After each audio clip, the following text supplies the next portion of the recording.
Hello, YouTube. Welcome back to MSI VoD reviews. I'm going over day 3 before we go into the day 4 games, I guess. As day 4 is tonight. Again, I have to wait 24 hours to do these. I started off a little bit earlier because I was co-streaming the Collegiate League of Legends Championships before, which I'll be doing again tomorrow. The stream schedule's been quite busy around here, so I appreciate everyone hanging out. Congrats to Maryville University, Northwood University, and Fisher College, who just all found wins. Yeah, I've covered CLOL, at least like the top 8 and top 4 the last 2 years, so it's always fun hopping in and seeing some of the top teams, of course. And a lot of familiar faces now from NACL. That has been a kind of a big change. A lot of those players are getting scholarships and also competing in that league and for collegiate teams. Big combos. So anyway, that being said, I'm diving into the T1 versus FlyQuest series right off the bat. And if you didn't see this, you are in for a surprise. But yeah, I think T1 is quite dominant. We'll put it that way. So yes, here comes the review as we go over the NA teams. Anyway, got taken away. Nautilus seems to be kind of a default pick for Busio here.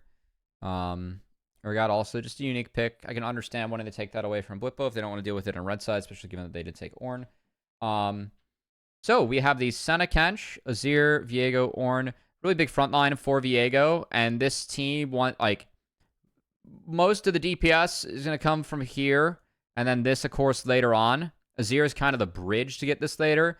And it's a very sturdy front line to try and almost like brute force the reset from Viego.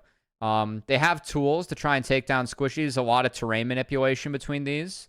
This is a pretty common composition. Senna with a big front line. Play with range. Azir just pretty standard. Yeah, so this was the choice. We have Varus to match. As we took away the Vi and then Zeus champs for Blippo. Cassante ban for me was a little interesting. I think that Zeus is obviously a very good Cassante player, but if you do see a Cassante, just given that Blippo did end up going with the Zac, I do think that Zac is a matchup that you can play into Cassante. So that being said, one of the things that I did see quite a bit on Reddit that I'm just going to dispel right now, people were saying like Ornn is a big scaling pick, which it is, but Zac for me is actually like has scaling advantage. I think that Zac has some value this game. The only thing that can really shut him down going in is Azir ult. So if you're trading Zaki for Azir ult, that's quite good. And it does give you a way to actually reach Senna later on. So I was okay with the pick. I think it's a pretty decent matchup into Ornn in the sense that you have to survive early. Ornn has advantage early on in the lane, but if you get to later levels as Zac, you are a pretty absurd champion. So I was okay with this matchup. That being said, the Graves was honestly something I had a little bit more of an issue with. I think that Zin would have been an okay pick here. It's kind of tough as a jungler to interact with all this, like the Senna Kench. I think Graves, you get range gated pretty easy, and if you aren't playing to split the map, then things get tricky, and Senna Kench does prefer that. If anything, I think that for me, as this tournament's gone on, I really think that Senna needs to be banned over here. I think that Senna for me has warranted red side bans. I don't really know what to play into it. I think that might be something that we see move throughout the tournament. I'm really interested if we start to see a better Senna answer. Because for me, Senna seems like a really OP champ right now. It's good in lane swap scenarios. You can farm more souls. If you 2v2, you still are so sturdy in the lane. Like, you just don't die. You can rotate around the map as Senna. It really frees up a lot of playmakers. It's interesting. So that being said, let's dive on in.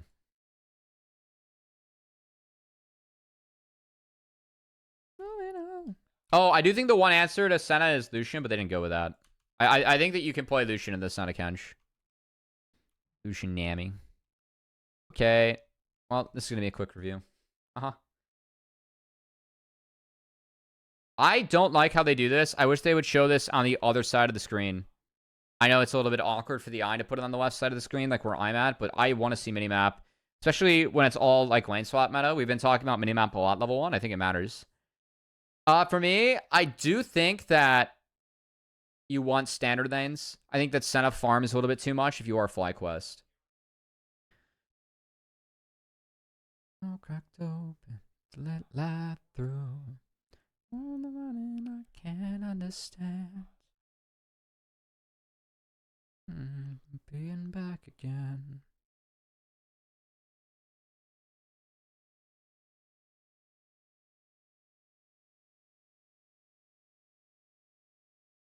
All right, so Blippo takes a hard trade top. Really like this as Zach.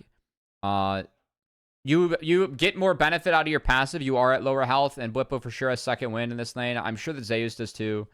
But the theory of Zach, like being able to min-max that, I think is quite good. And he does get 2 first, so he gets a really nice trade. So this is really, really solid from Blippo.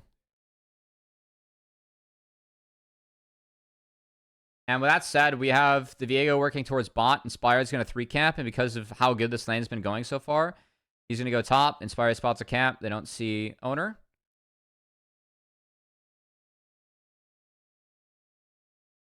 And Blippo flashes. So this game's been talked about a lot. You don't need the flash this if you're Blippo. Just give up your passive. It's fine. Save your flash. But this is a really good start for FlyQuest. They played this out really nicely. I think the Blippo had enough of a wave here. Like, look at the wave. One of his cells would be outside of tower range if he doesn't flash, because he's flashing from here. One of his cells would be up here. This right here is tower range. Or it's like right here. But you can click on that bot side of the lamp, and that's how you pull creeps to not hit tower range. So I think that one of these would be outside of tower range. He'd be fine. Something I can do, girl. Gonna get me through, girl. I'm moving on. So Inspired sets himself a little bit behind, but I think it's worth overall. Like, you get your top laner really far ahead. For me, FlyQuest bot lane, they have to respect this. They're sitting on all their trinkets right now. I think that FlyQuest bot lane, once they got this wave in, like, this is the timer where you're going to expect someone bot. They don't play for the wave here, and I think that leads them being here a little bit too long. Busio has a really nice handshake to get out, so they get the ward in the back half, but yeah. Alright, so bot crab goes over, and then off screen, Blippo, this is where things get sour. So Blippo takes this trade when he's down a level, and he gets clapped by Zeus. So the solution here, Blippo needs to base, but he doesn't base. He needs to complete this base. Because that trade should have not been taken, but he doesn't. And his jungler is on the wrong side of the map. We are at the point of the game right now where owner is playing for top crab. His camps aren't respawn yet, so he has a little bit of free time. You clear very fast on Viego, and he's able to just camp up here. They're going to walk in. They're going to find Blippo. They're going to force him out of all this. And so the top lane lead is just gone. And that's because Blippo off-screen's trade. Like, you just don't need the trade up here. You can see right now he's trading. Zeus is going to hit 4. If you just let this wave come to you and you're full health, Zeus, like, has to find reset to match your double rubies. And it's like, yeah, this is bad. So that's bad.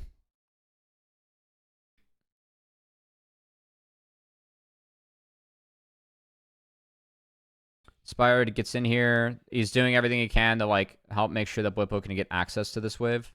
Which, I mean, to be fair, I think Inspired needs to do this, and Blippo does need access to that wave. That's like a triple wave almost. It's so fucking thick.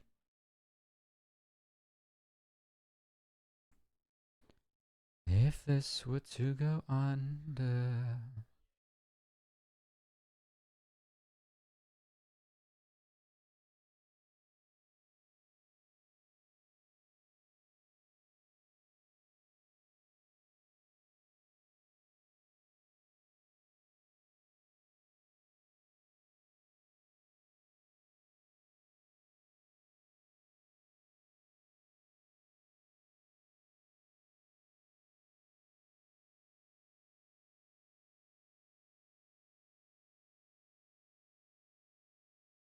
Okay.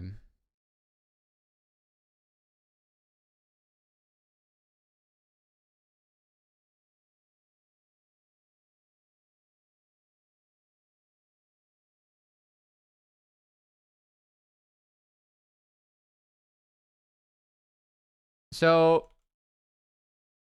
timers get kind of thrown off here. It's pretty much what happens. If we look at Inspired's game from this, Inspired wants to be in his bot camps right now. I guess his top side is like respawning. So I think Inspired should be at... Actually, let's look at Inspired's game. He wants his blue buff. I think after blue buff, Inspired should probably base and go top. Like, in a sense, he already needs to be here, but I do think that like Inspired getting his blue, again, kind of warranted. And my solution had Blippo already walking back out of base after that bad trade, and then they could take the Krugs together. Instead, Owner gets him. That's really big. Owner gets a respawn camp.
So this wave is going to start stacking. Sorry, I was trying to look at Inspired's game.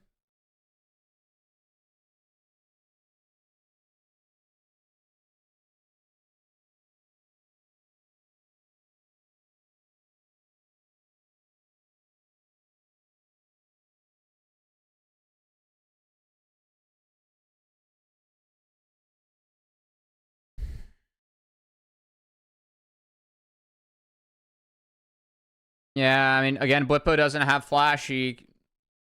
I mean, there isn't... Oh. Inspired doesn't want to be on this side of the map right now. I mean, I guess he kind of does. Or it wouldn't be terrible for him, but... Inspired's game got so weird. Let me look at this again. Sorry. See, this is his...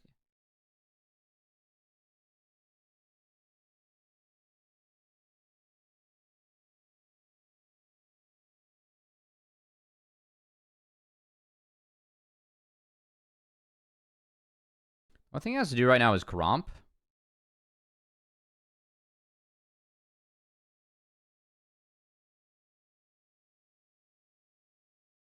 It's kind of weird. He decides to go play bot side. I guess they spot Senna here. So Carry is defending the bot side camps. Carry is on a ward, but then Inspired gets spotted. And it like in that window, Inspired, even if he was walking towards there, he finds Senna, so he wouldn't get able to access this too. Yes, we already went over that. NIP rookie. That was very publicized on Twitter, but it was a very obvious mistake and very costly. What I really like here from T1, I love this from T1 actually. Look at this deploy from Carrier.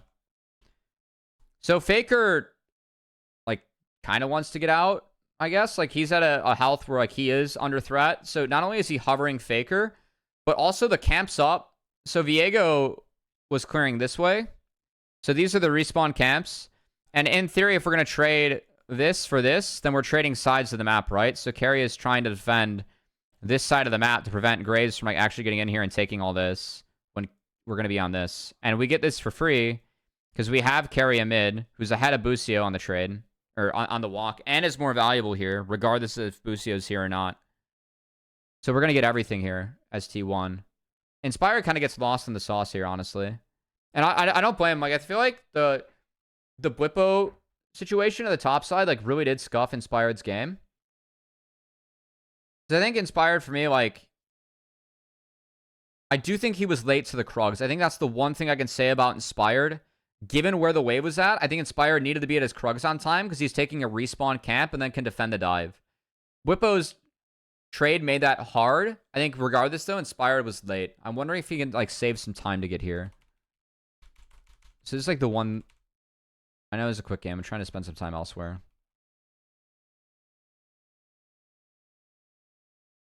Because, like, he goes for the initial dive, right? It's really big. Maybe he's got to drop the crab.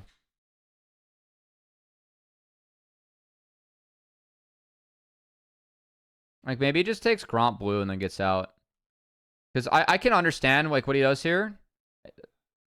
I think this hover is not warranted. I think he for sure needed the base after blue and then get to Krugs. But he would have been late either way if that's the case. So, like, at this point, his Krugs are gone. But he's crossing End Vision now. And he's trying to come up here to, like, play hero mode.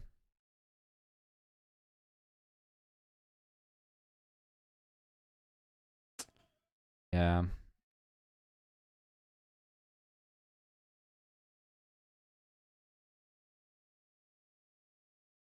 The Meet the Grams track is still the crazy one, Marikuv. Like, that's the one that to me is just, like, actually next level.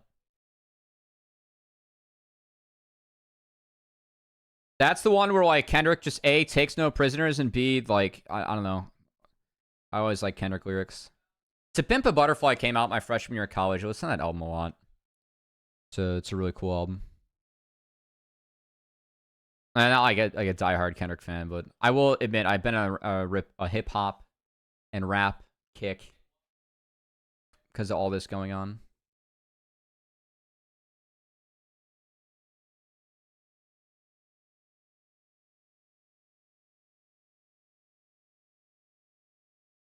All right, so top line's over.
Wonder this trade before the dive. Did he? I mean, he's already kind of in a really tough spot.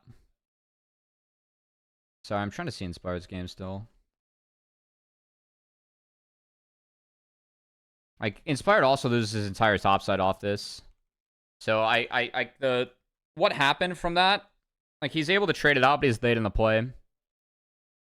And he can't get the red, and Viego feasted his entire side of the jungle. So Inspire, like, the Viego's up big again. I mean, he doesn't get the Q pull, but he still gets all of his blobs.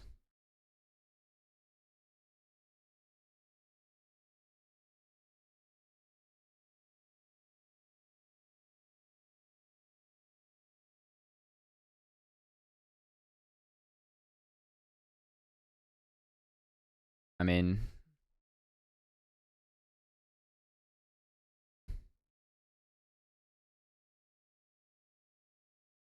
That's not a blunder. That's just a, we can't make this happen, but we tried to force it anyway.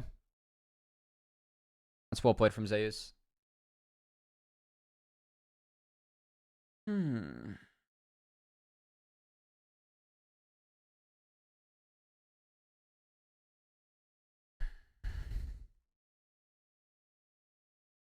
we blunder the decision, not the mechanics of it itself. I think the only way it works is if he flashes over the W early, but I don't think he has the angle to do that, given where he's positioned. So I think once the ult comes out, it's a we have to step away. But then you get the wave, so I think it just can't happen.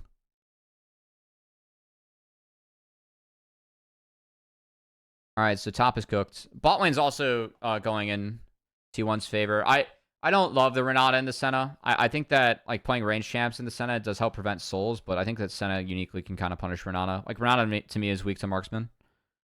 Nice side step from Faker. And we're cooked. How'd this happen? It's off of a Tom Kench and Faker double TP. Jensen's no flash, but Faker's able to trade it out. That's insane. Like, the fact that T1 spots that is actually really hype. That's actually like really pog. Give them credit.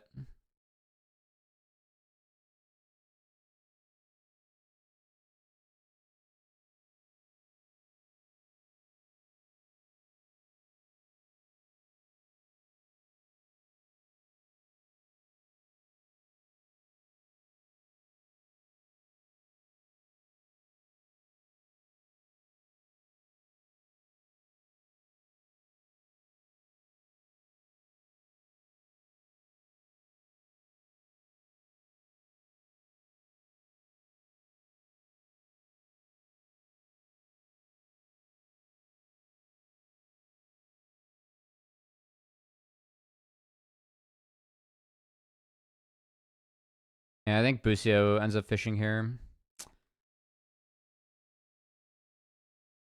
I mean, that... You gotta, like, play to guess the W there if you're Busio, so I think going for that, like, also just wasn't warranted.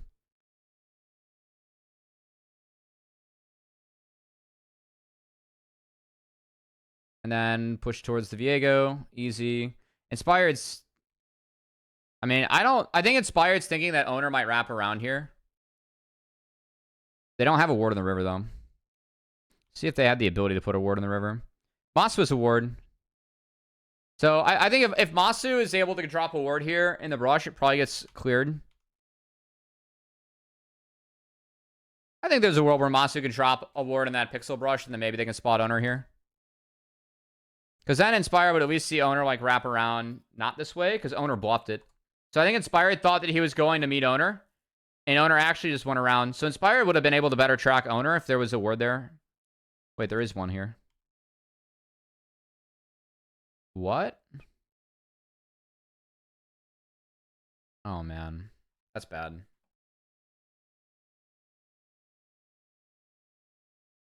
That's pretty bad. And then Busio kind of dies for the sins. And then we all die.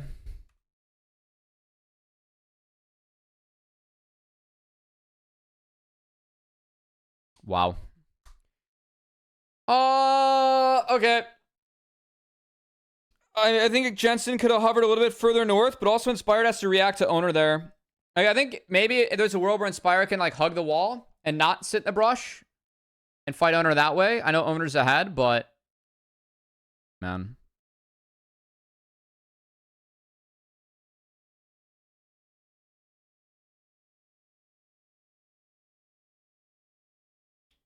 I just love that carry a hover on mid, like when the grubs are being taken. I honestly, that like there are a lot of fun moments about this game from T1, but that to me is like fuck. Like that to me is stuff that like I think that Senna needs to be banned from this team. I mean, I know Guma's like 21-1 on it, but I think we gotta ban Senna from T1. I don't think we can allow them to like be able to do shit like this. Oh, I keep on saying the carry hover. There was a Guma hover. Wow, that's actually... I'm tired, guys. I'm on 4 hours sleep and my second coffee today. I apologize. We were co-streaming C-Law before this. No, I've been staying up for MSI, so...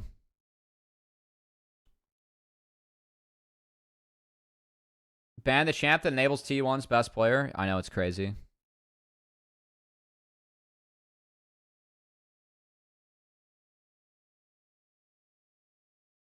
Alright, and now we end the game a minute from here. This is crazy. It's funny. I mean, I think Fly kind of goes in one by one here. Just a little bit troll. Like, Inspired's not following up on this play. I honestly, in my head, I was down for the inhibitor to drop. I want the inhibitor to drop here. If I'm FlyQuest. Like, I'm not kidding. It only gives you, if it drops at 17, it gives you a 2-minute window where you get Baron, and the Dragon's already going to be done, and it's 1-1. Take the farm. At this point of the game, you're getting a super every wave when it's 1 cannon every 3. At this point of the game. Because it doesn't get to that until what, past 25? Right? I'm not showing my game mechanics here. This is a cannon wave.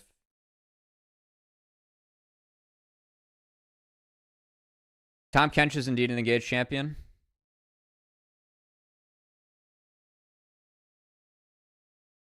Yeah. Looking back, Masu's got to flash that.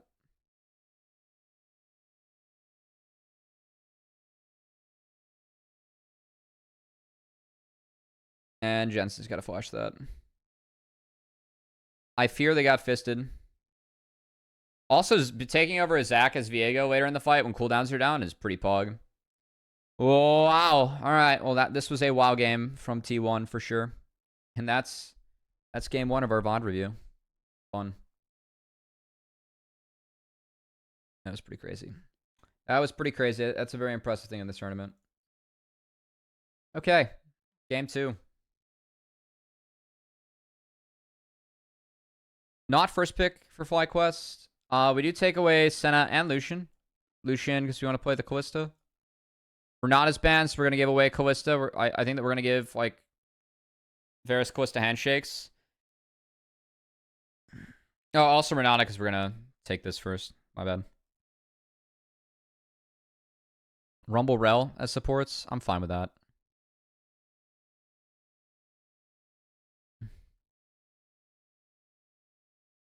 I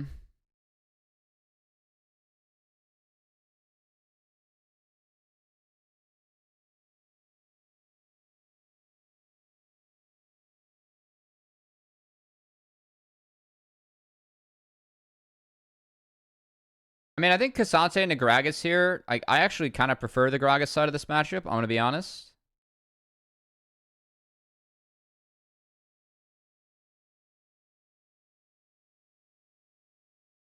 I think Talia gets hella value, though, this game. Like, we're getting a lot of value as Talia. It's not the best combos in the world, but Keria had a pretty insane... Like, we can combo off of Kalista ult, Sej, kind of Cassante, and then obviously Ashe ult. And Ashe, those, I think, pair really well with Talia for, like, enabling chase.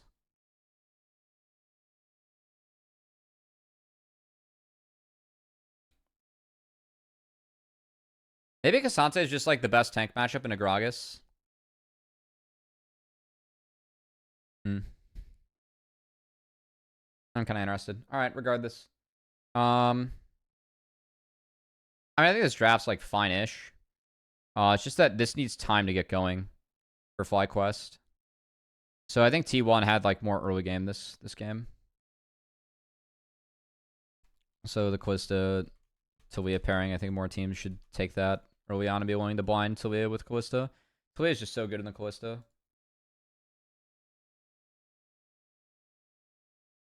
Okay, so we hard walk top level 1 is 4. We do find Zeus up here.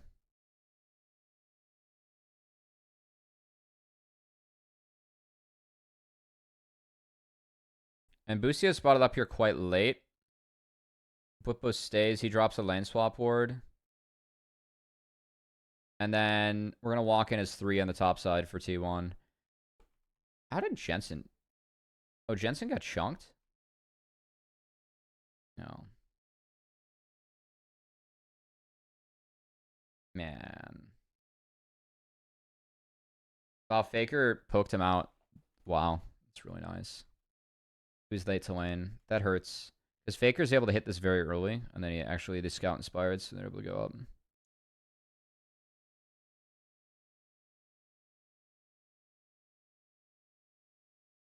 And then Owner's going to start. I mean, I'm going to be honest. I think Inspired's kind of trolling here by not starting. Like, if we spot...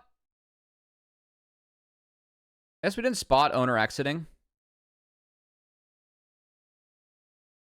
We can't E the Raptors. Okay, no, he's not trolling.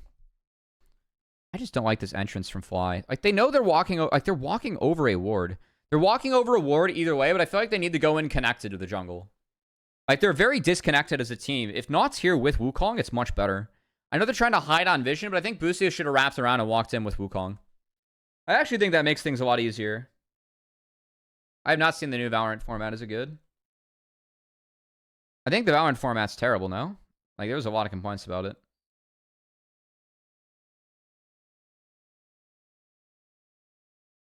Did Blippo just miss this with E?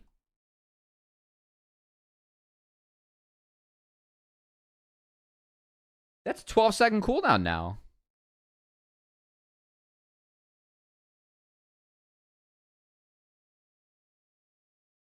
I mean, this is really good from Keria. This is really good from Keria.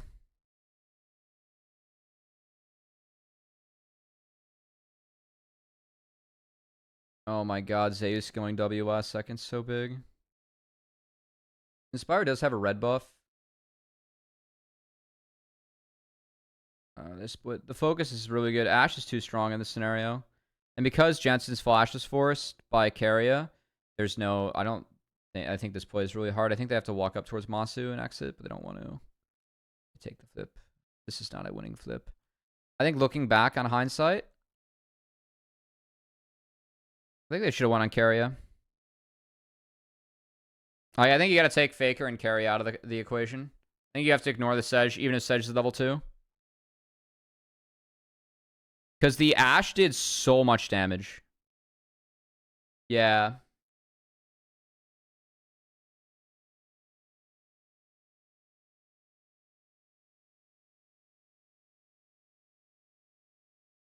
Valorant format's the worst thing I've ever seen.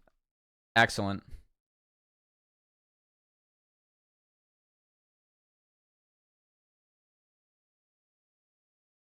There've been a couple upsets for Seedall. I was co-streaming the matches today. No real surprises from me today. But I think first round there were a couple. Okay, I don't think Not Greg like ever have a real threat. So I think this lane assignment here is pretty good. I think that the Cassandra getting solo XP, that it's really bad for the Gragas later on. So like looking back in this hindsight, is there a scenario like the Greg died and then TP'd to this?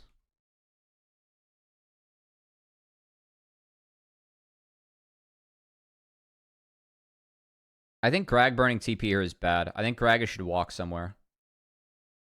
If anything, I think Gragas could have walked top. No, I think he can't walk top. I think Busio has to walk with Gragas bot. No, this is just really hard. This is I'm fucking trolling with all my ideas. I don't know what you do.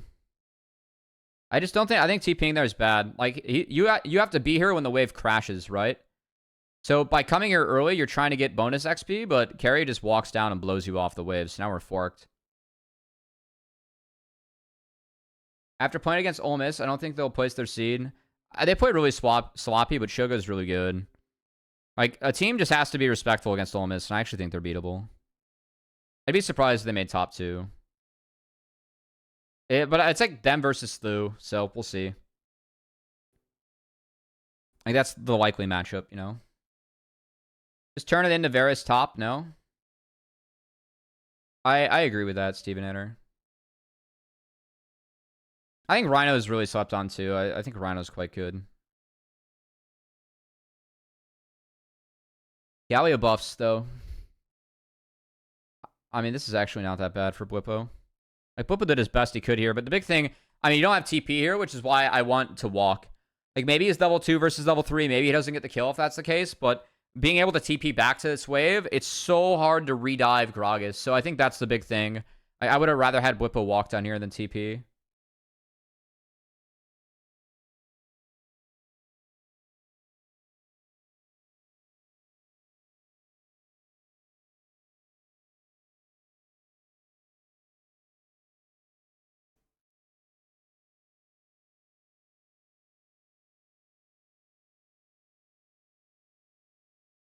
Actually, Northwood, I think, is Northwood on Ole Miss's side? Or like, well, who does Northwood play? I have to check the bracket. I think Northwood was actually okay. They definitely had some grief moments, but if they can eliminate those, I actually think their direction as a team is pretty good.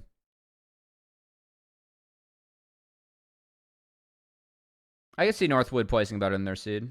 What's up, X? Nice cast today, man. You've gotten a lot better since the last time I saw you cast.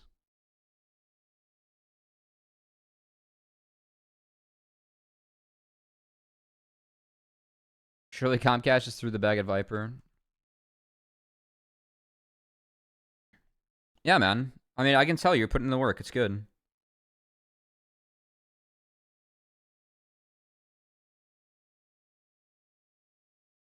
Sorry, I'm trying to figure out. This is replay.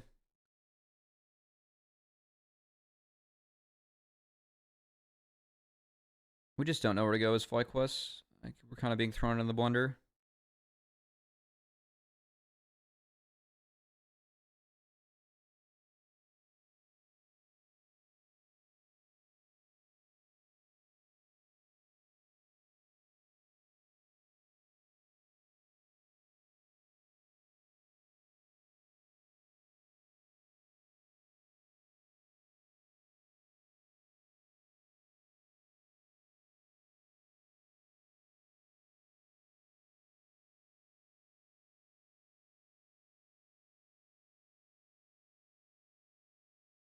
I think the Grub Prio has actually been really interesting this tournament. I feel like teams are really prioritizing first Grub a lot more than Dragon.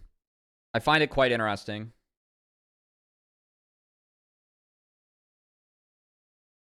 This is not playable. Masu played this as well as he could. The fact that... Yeah. Masu played this well. Owner dies, though, on this. Like, Masu gets wave, which is big.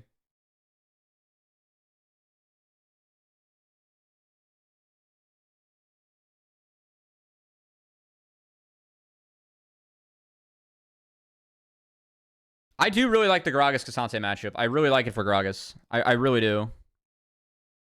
I think Blippa's Gragas is quite good, too.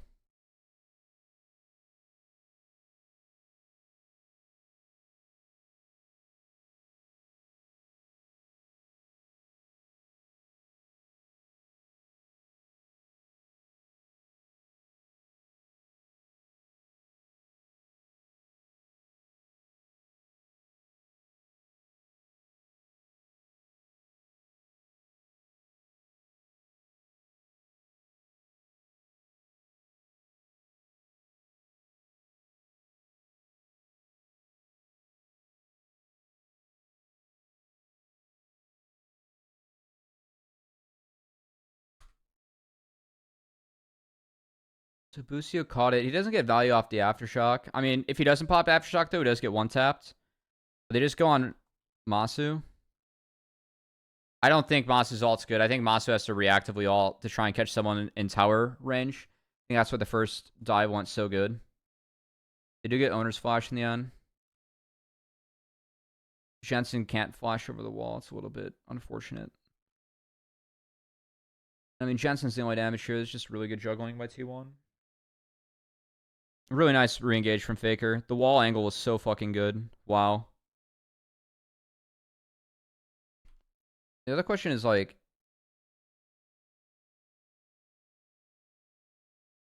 Sorry, I want to see Inspired's game.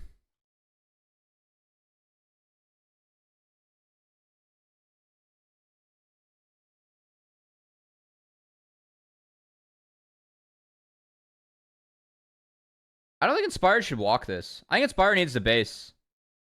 I think we drop this in base.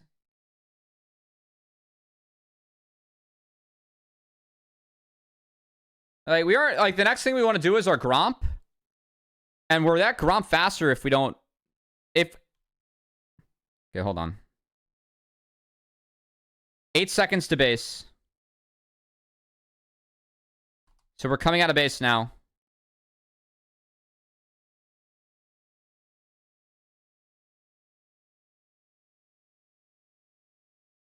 We're here. I mean, he might have been able to shop and get something. He came out of base and did the dragon, I think. I can't tell because yeah, he's coming out of base right now. Okay, maybe he doesn't want a base. Actually, fuck it. I think he should take his own. Maybe he takes his own Krugs. I don't know. I think the info he's playing for right now isn't useful. Dragon's gone, and you want to leave like the tops on an island. So I think that like this is wasted time. I would rather show on the control word or base and like go defend top. I think this really slows down his game because he ends up not being involved in the play. So owner's ahead now, and now he's clearing down, which is away from the duo lane. So like we're playing towards the lane that we're isolated in, which I don't like.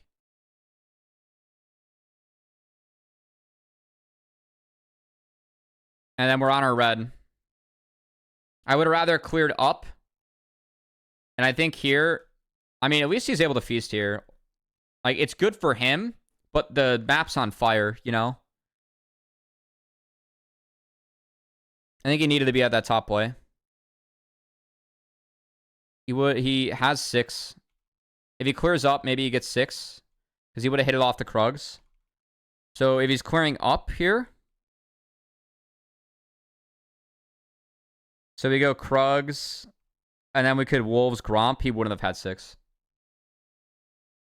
He would have been 5. Okay. But he would have been 5 at the play.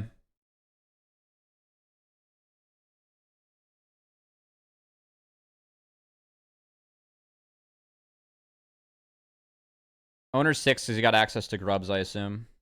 Yeah, it's literally grubs. Wow. Fuck, dude. T1's good. T1 hand... This is why it's fun going over these games. Like, T1 handcuffs you so hard. I still think, like... There is value to being there. I know Busio was looking, but he only gets flash. And Carry just catches it. Oh, well done. Levels are so valuable.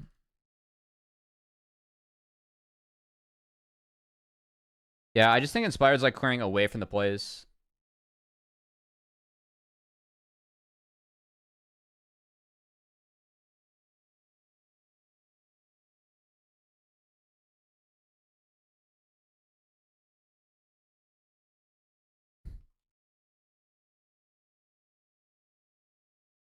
It's just late.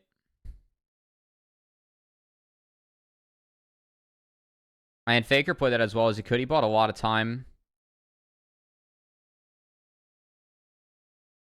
Really like how Owner saves that stun. They give it over to Guma. Guma's really far ahead.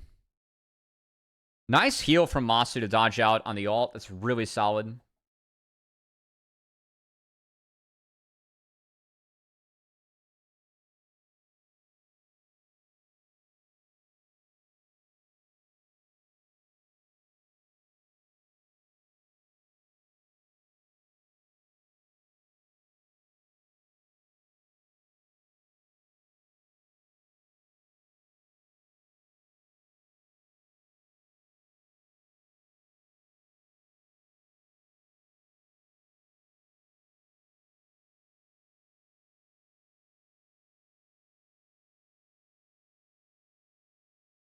Ha! That's funny. There's no one here to deal with Zeus.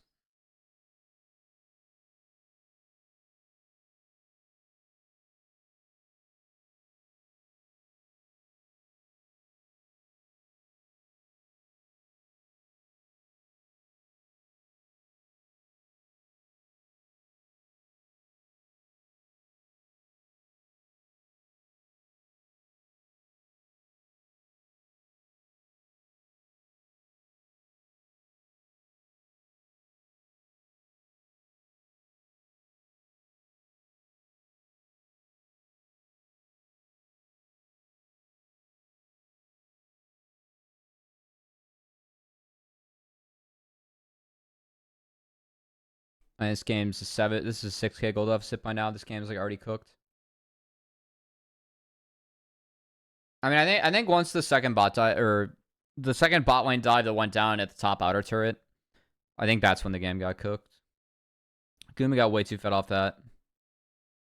And that's being somewhat friendly to how late it was, so regardless.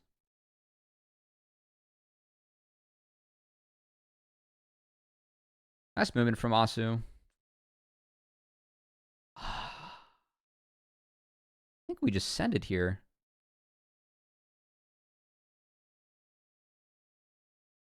It's hard. And Jensen could TP here. And then you like actually have angles. Like at least, I mean, no, Carry has Callista ult still. I think if Callista ult gets burned, then maybe it's doable. It's not doable. The ability for Ashe to Leah to like really harass you, especially as like a lower range team, is absurd. Like their ability to abuse the Nautilus, the Gragas, the Wukong as they try and walk in is really tough, especially when they're ahead and like have space on the map. It's kind of crazy. It's actually really crazy. I think Ashe is a Like, definitely a champion that from lane swaps actually gets a lot stronger. I know that you want the Ashe to bully in the 2v2, but the value that Ashe can bring being on the map for the first couple levels of the game, too, is pretty crazy. I think this champion's really good right now.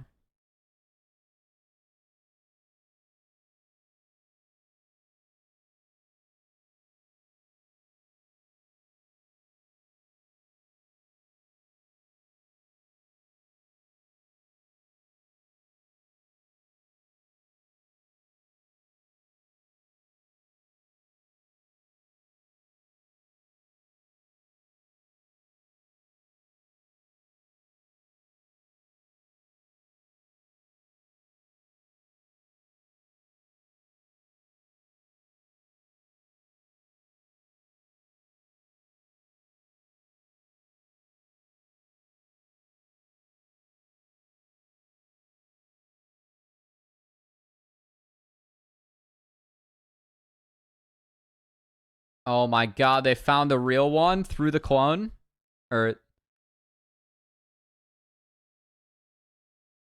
Oh, okay. For your diff.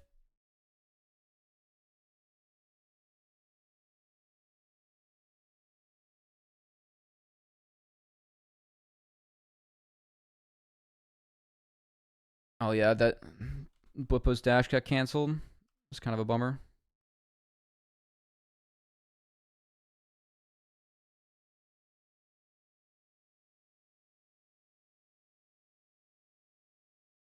There's not too much to talk about in this one, guys.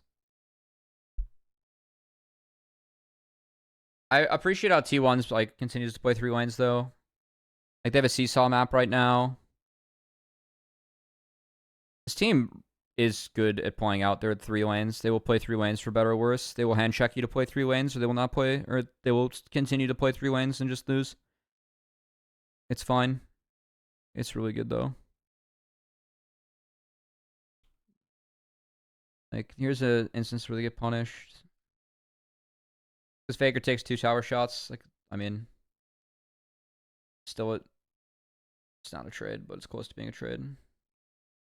Weekend, love on the weekend. Like only we can. Like only we can.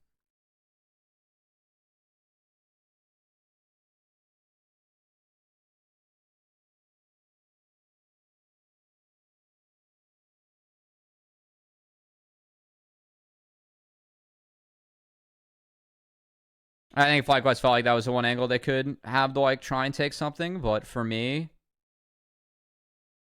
like once that goes sideways, this play is over. They took a bad angle on the Zeus, and Zeus turning this is crazy. A little bit different.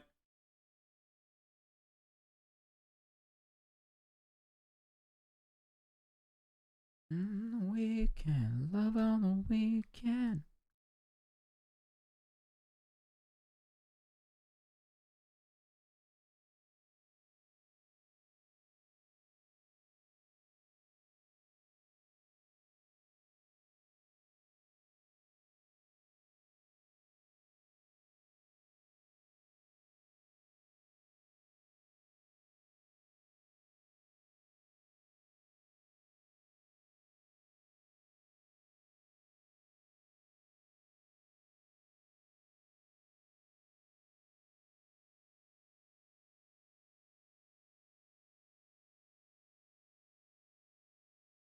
T1 controls Baron side.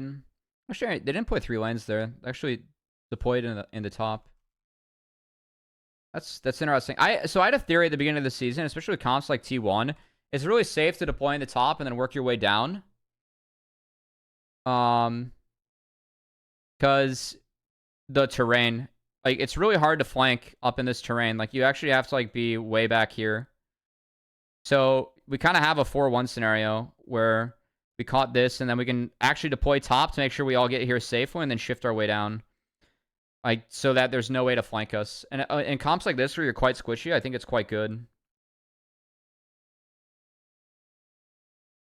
It's like they clear out Baron entirely, and then they just shift their way all the way down to Drake, and there are no flanks. They eliminate vision around Baron. They eliminate vision through mid. They spot members on their way, so then there's no way to get around them. Zeus is fixing this wave. No one get around them. And they get the rest. They got top wave out big, so then they get to catch mid low. They push bot now. And they have all 3 waves in. They're looking on Faker in case he's up on this wave, but he's not there, and so it's GG'd.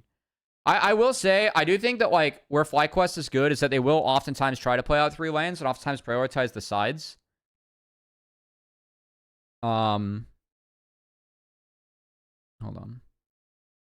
Yeah, they'll, like, play out lanes and then try... So they'll drop mid, and then they'll try and prioritize the sides, like the 2 solo lanes playing off each other. I think FlyQuest does this quite well. They see angles, but I think T1's a really terrible match for them. Because T1, for me, is the team that's best at playing out the 3 lanes. I think Dimera did a video about, like, T1's econ. I haven't watched it, but it had a Civ title, so I was drawn to it. Or, like, a Civ thumbnail. And I whatever diagnosis it is, if it does involve 3 lanes for T1, I agree. By the way, this TP from Faker was so fucking funny. He TPs into a Nautilus that has ult and survives this. Disrespectful.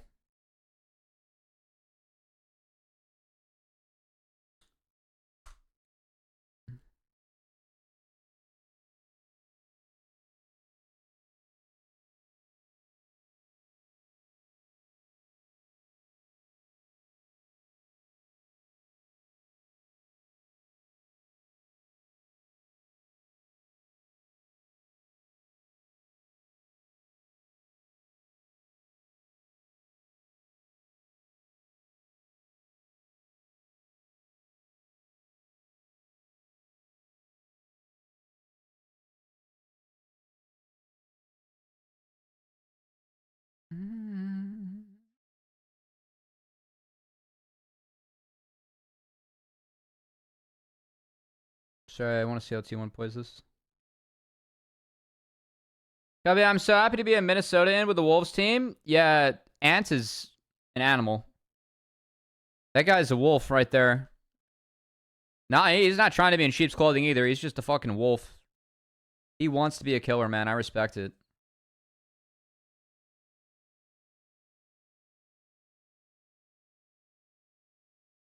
Nuggets are down in the playoff series. That's crazy. Alright, so Faker, a little bit too far up. So he gets traded out. Again, we're trying to play out multiple lanes. I think Faker with his ult. I mean, obviously, it helps the team get the tower. But his team's not rotating around him, so Inspired lays a trap. Not bad. He's around that ward. Really nice vision play there by Inspired. Definitely got Faker off guard. It's actually good. It's actually quite good. And they get Masu out. I mean, I kind of wanted FlyQuest to try and turn. I think Busio should ult Sejuani here. Like, he's about to go down. Or, like, he's about to get CC locked and he doesn't have Aftershock. I think Busio needs to ult someone. And then you can try and, like, chain Masu ult from there. I mean, it's hard, but I think that, like, you have to try.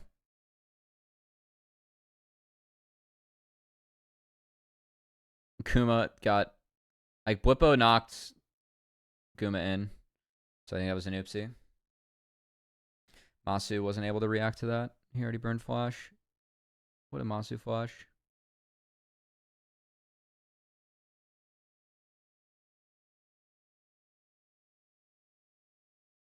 Yeah, I think depth charge would have held Masu's flash too from Busio if he throws it out before he goes down. Okay, I think mechanically there are a couple ways that FlyQuest could have played this better.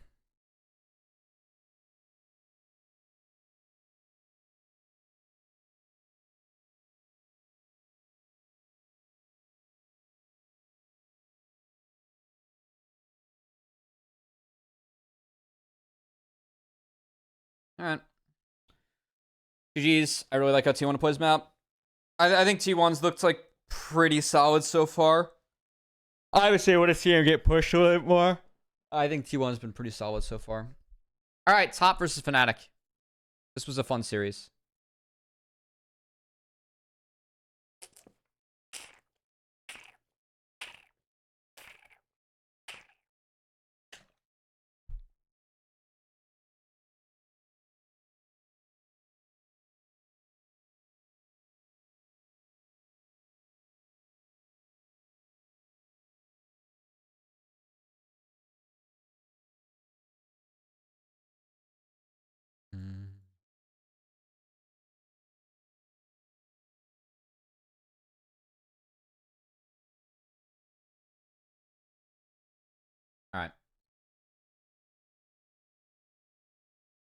Oh, game one. Oh, this was the Jackie Love game.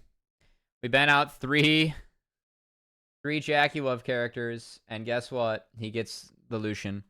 For the record, when it comes to Jackie Love, I want to give him the Draven of all these. I'm gonna be real. I think the Senna you have to ban. I think Lucian I would ban against this guy. I would give him Varus or Draven. Like Varus to me, you get two builds, but I think Draven's limited as a champion. I know Jackie Love's a fucking insane Draven. I don't care. I am so biased against Draven as a champion. This guy's fake. I swear to God.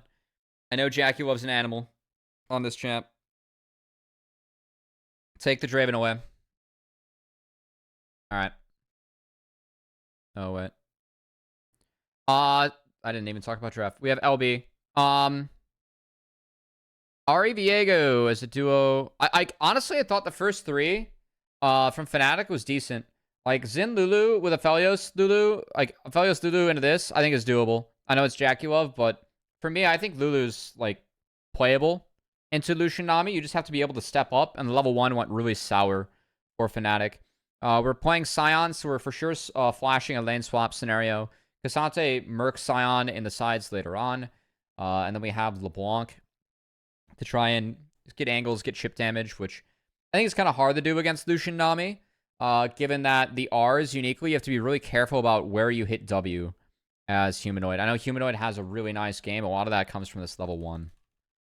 This level 1 makes things really weird.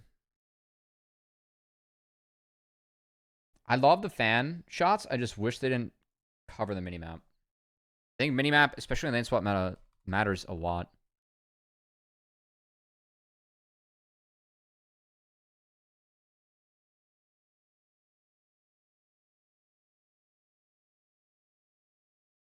I for sure skipped over the fly games.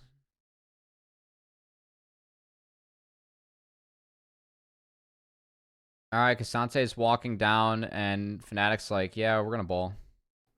Which I didn't love.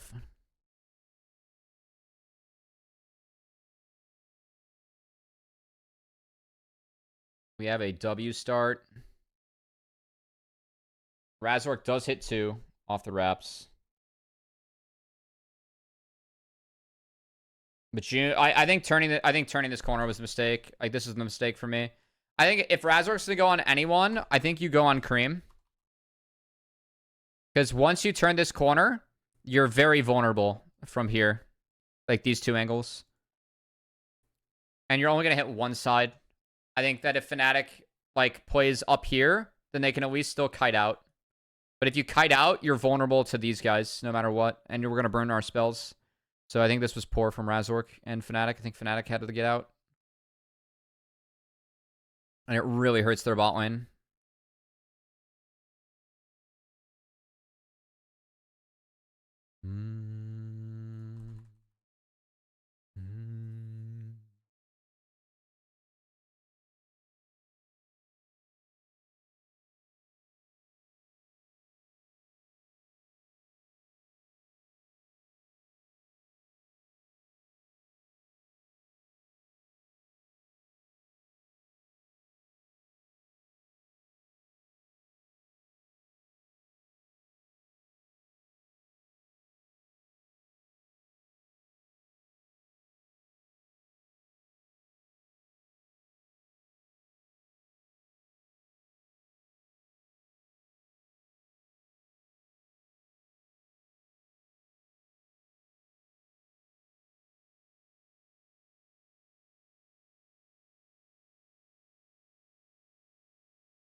I feel like Razork thinks he has to do something to save this lane. We don't have level 2 on Lulu yet. Glitter Lance would have mattered a lot here.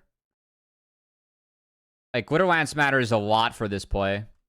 Because it's Lulu's shield. So, I think he feels like he has to save this lane somehow. Which I don't blame him for. But it does bork his game completely. Because look at what Tien's doing right now. So we get triple quadrant pretty much as Tien. And so I think off of level 1, the only person that had advantage was Humanoid. And Humanoid does a lot with it, but that's it. I think Razork going for this Raptor respawn was really good. I think it kind of, like, he's giving up his own game a little bit to save his bot lane's game. The fact that he gets Raptor respawn and Krug respawn was big. I think that, like, he's trading down, but it's actually not super down because he's getting 2 respawn camps. I'm pretty sure it was a respawn camp for Krugs. Krugs might not have been a respawn. Am I trolling? I am trolling. Okay, never mind. But he at least gets a respawn camp off this.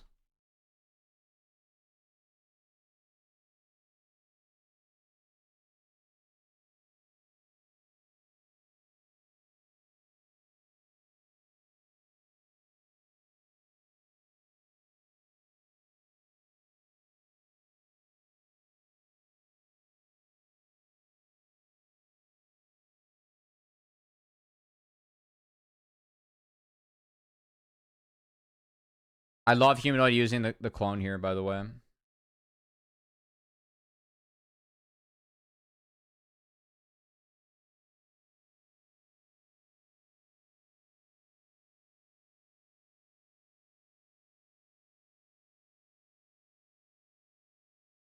Oscar should have died here, but he does not.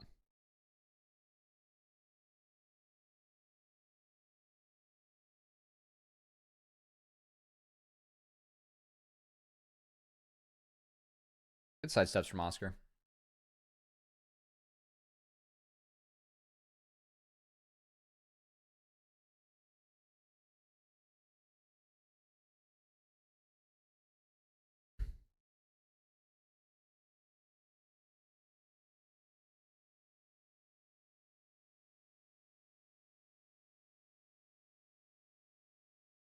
Yeah, Noah gets so low from this. Again, like, the bot lane lead, it just keeps on getting worse. Like, the level is really big for the Lucian. This polymorph was really clutch. I know both kills go over to Lulu, and they still deny the XP, but it was a really clutch poly.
This was a really good roam from Humanoid. Again, I think the Fnatic has to take steps to save bot. This is the one time where the Humanoid has to go.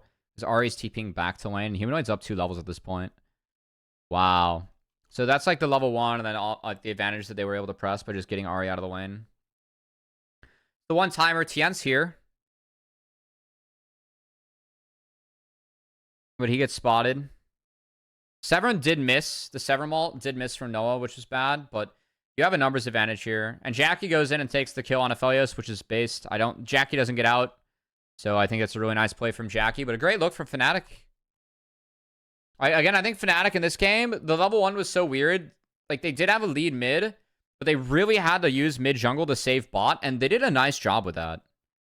I think Fnatic actually had decent angles to try and save it.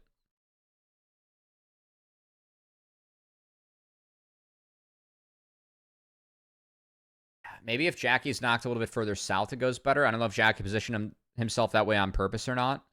Either way, I like the kill. Tunes down a flash, so Cream just takes it. Love that. Take the freebie. What's up? Guy in chat says, you're the GOAT, Cubby. You're the GOAT, guy in chat. Knock home. Draw the curtains.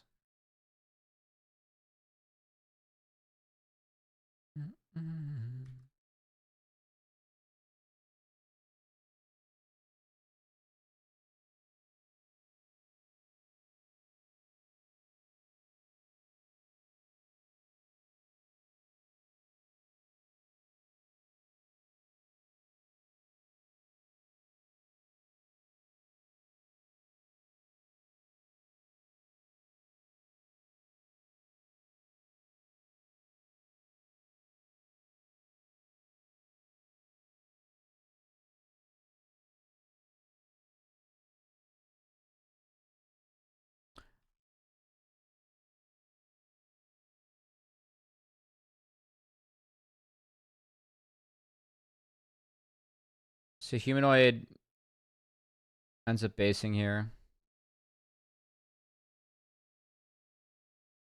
You can put me out on the street.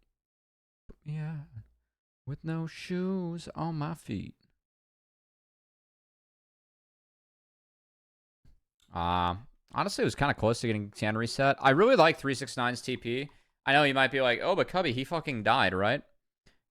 He's actually doing so much to make sure that no one else is DPSing Tian besides Razork.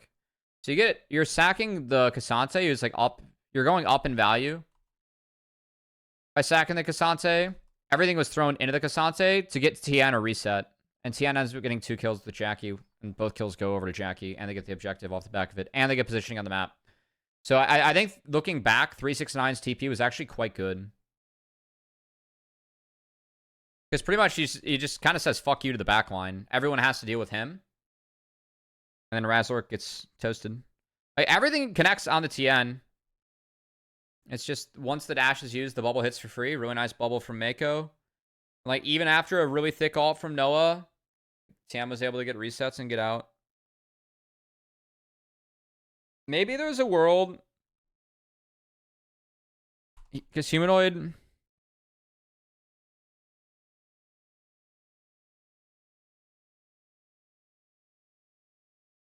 Oh, he double chained.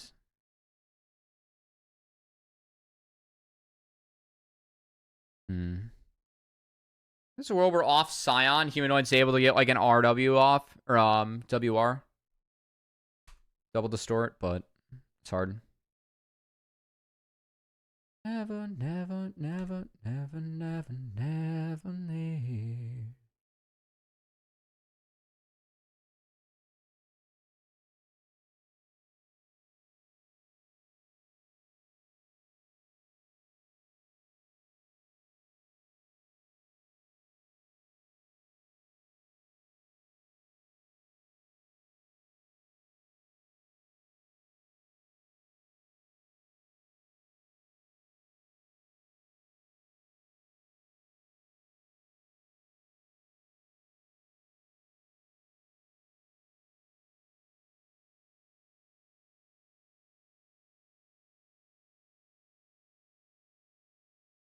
I feel like they needed to send it there to save the map.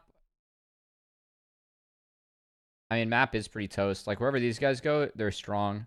So, like, you might be able to, like, even argue going for this kill on Kareem is, like, I mean, it is a kill.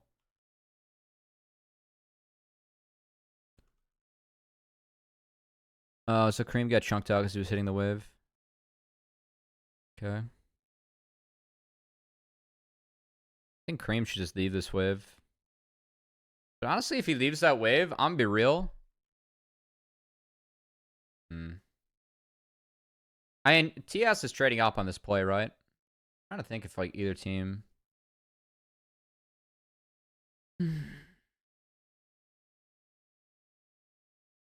Just a sack mid-angle.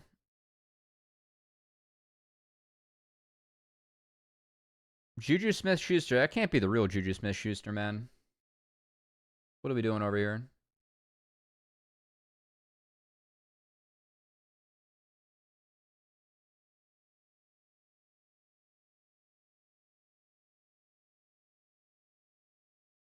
We got 2. Okay, it's not the real one. What up? Appreciate you. Thanks for I am indeed Juju. You have 35 followers, man. I know you stream on Twitch on your other account.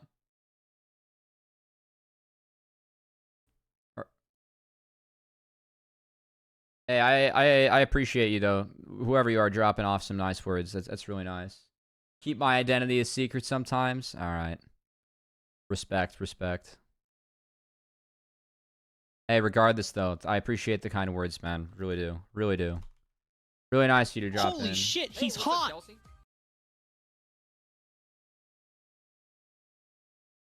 And whoever gifted Juju, thank you.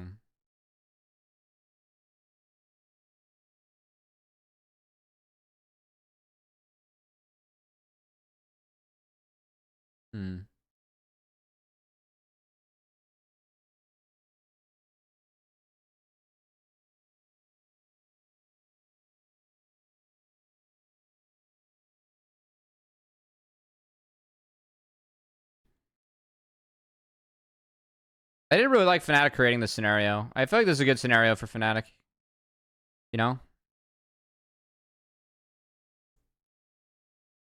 The only issue is that they can't defend the Rift. I don't know if Lulu has to be or not.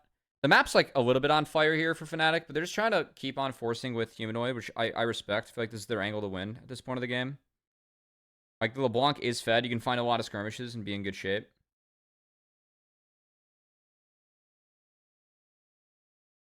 But given that Herald's on the other team right now, like, it's...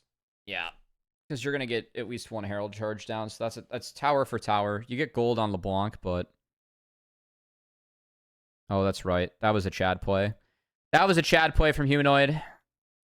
So you get a bonus kill.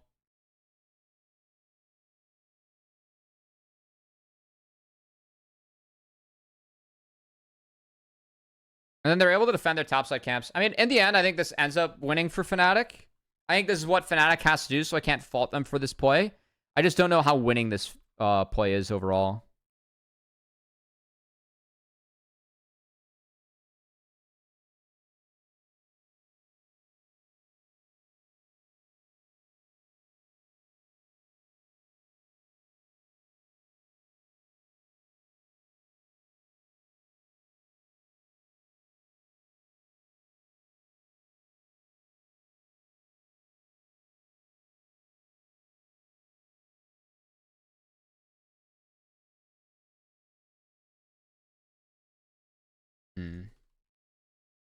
Kind of like...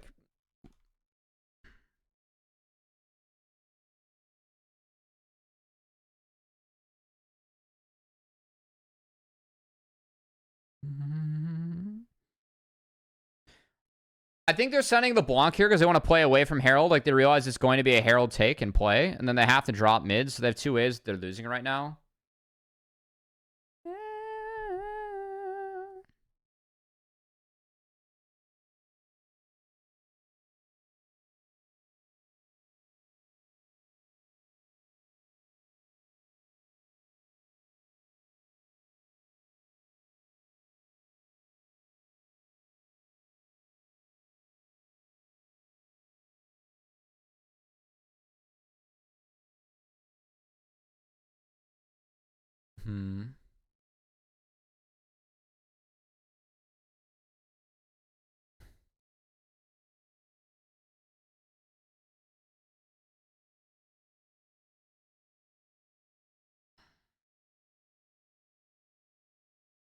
I guess maps still just do be on fire a little bit.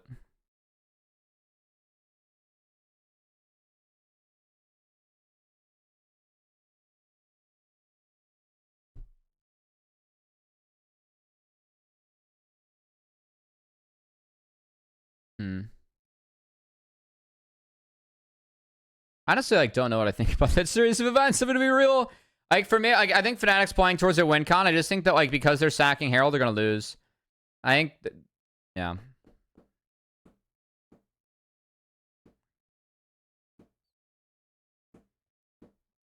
Like, that play went about as well as it could because they are committed to it, though.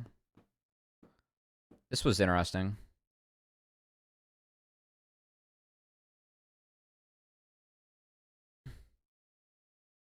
So, I think Humanoid got a little bit scared here. And Jackie loves a Chad. Again, I think it's really tough to play the Blanc and a Lucian. Like, Lucian can just do shit like that against you, you know? Like, Nami is, like, pretty... I think, again, if we're not blowing up the Nami, I think Nami's spells are actually pretty valuable against the Blanc, because you either have to go in or you go back to your distortion. That's, like, really good for Lucian and Nami to interact with, you know?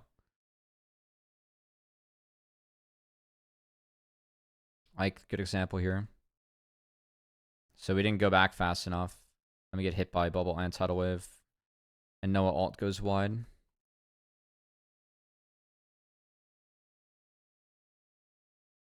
Really nice sidestep though by Tien. I think that's a poor take by Tien. Really nice glitter lance.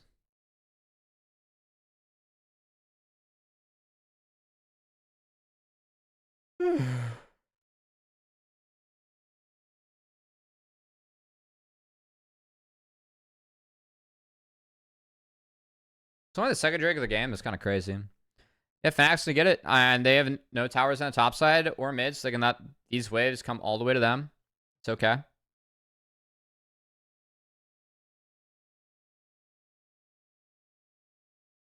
The power, the power, the power. The power, the power, the power of LA.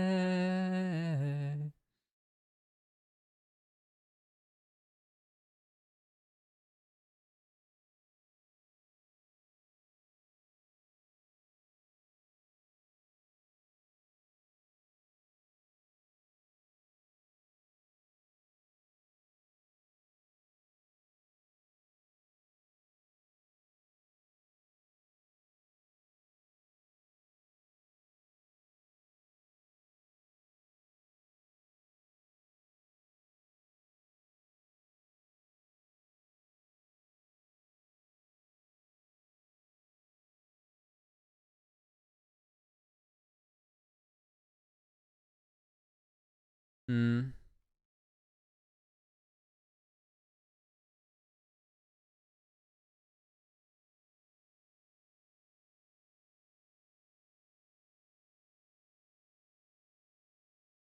I don't like this from Razork. Like, out of the replay. I mean, I don't think he has anything else to do right now. But I don't get why he's not bot. I don't think going on 369 is ever doable, and I think we want to play around the Blanc. So I think that's like a little bit of a tempo killer, and it kind of allows for them to not only get in, but they deny all the camps from that. I think that's an oopsie from Razork. I don't know if they can actually fight there with the Lucian being around, but they do have ults up on each side, so... I just think going for the tank without LeBlanc is tough. You just have to bail on the Scion side. Sorry, I had to go through that a couple times. Got to think of a lot of scenarios here, guys. Been watching a lot of tape, too. I feel like we're starting to see some more things.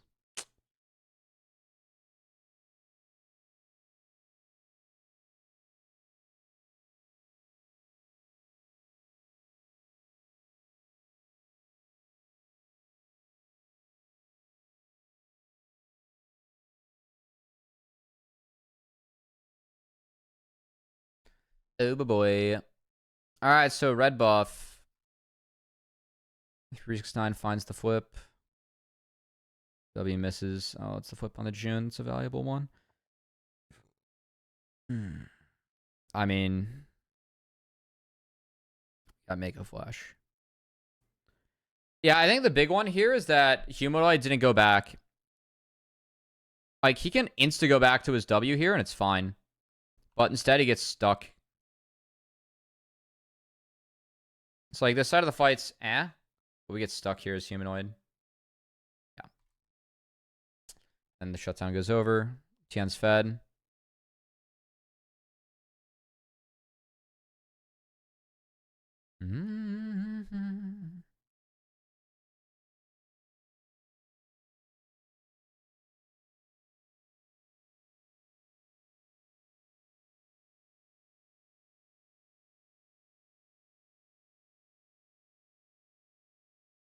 So we didn't find the root. Like, even here, by the way, if you get stunned up by Tian, that's fine. Like, you actually have your team that can come down and support you and connect.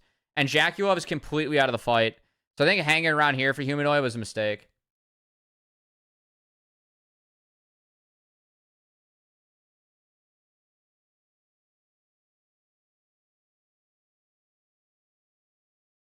Nice. We steal Gromp with Scion W Pog. We're stacking.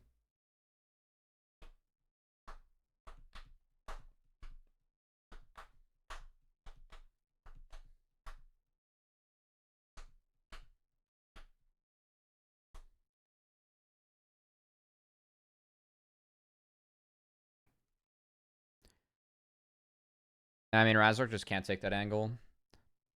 I think they have to go through mid. Going through mid is scary, but I think walking through jungle is the mistake here for Fen.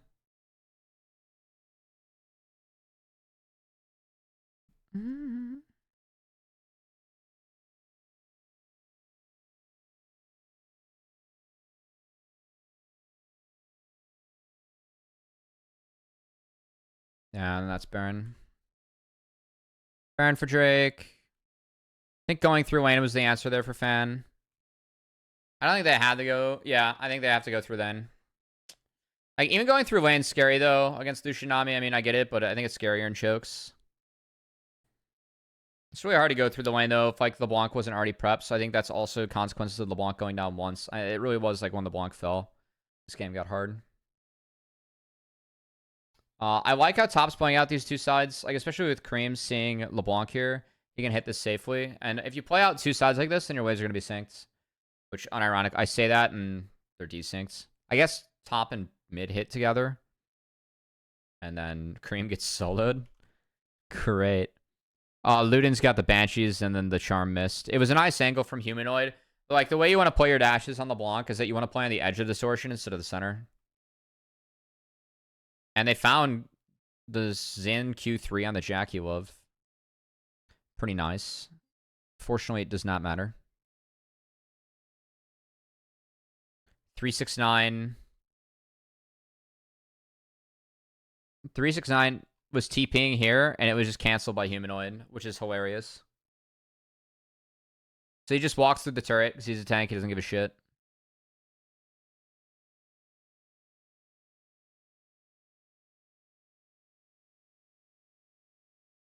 And then Tian prepped the Q3 on Xin Zhao when he was Viego, and then he got the kill. Tian does go down, but I think that's game.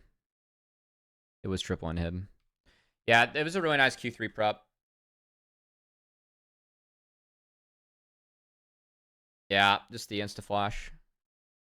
All right, we return to live, and Razork is in there. Has the Luluwalt. Oscar is getting piped by Lucian.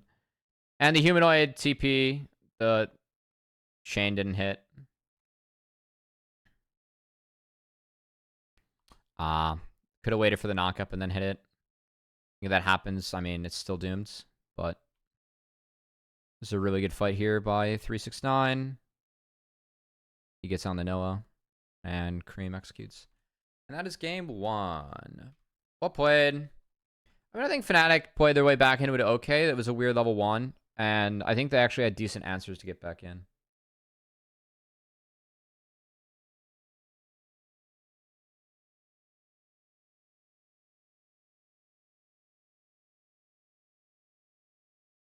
All right, game 2. This is a cool image. We're spawning in for the 1v1s. All right. It's actually kind of distracting, but we got to go with it for draft. Draft complete. Still banning out 3. We're letting through Varus, and we're taking the Kalista side of it as Fnatic. I think that's a little bit more of a doable solution. Again, I think that, yeah, I mean, if we can leave up a lot of 80s and, you know, hope that he, you know, picks what he picks. Varus plus Sin. Viego for Razork. And then Kalista Renata achieved. We have Rumble Flex, which is then used to send it bot. I think Rumble sometimes has weaknesses. And I think a lot of that comes when you aren't able to hold the door as support. So, like, kind of, you know, play chokes, play up, and keep people off your AD. Rumble's not good at that. He needs setup. I don't think there's great setup for Rumble. Varus is some setup in his own right, but I kind of think that, like, this game was weird for me because I feel like I was expecting top to take mid here and then preserve the Rumble flex, but they didn't. And I feel like I was like, oh, they're trying to give counter to Cream, who they kind of get creamed by Humanoid last game when Humanoid got a level 1 advantage. And then they picked into the same matchup and lost. Something else that I've noticed with Fnatic is, I think what do they play?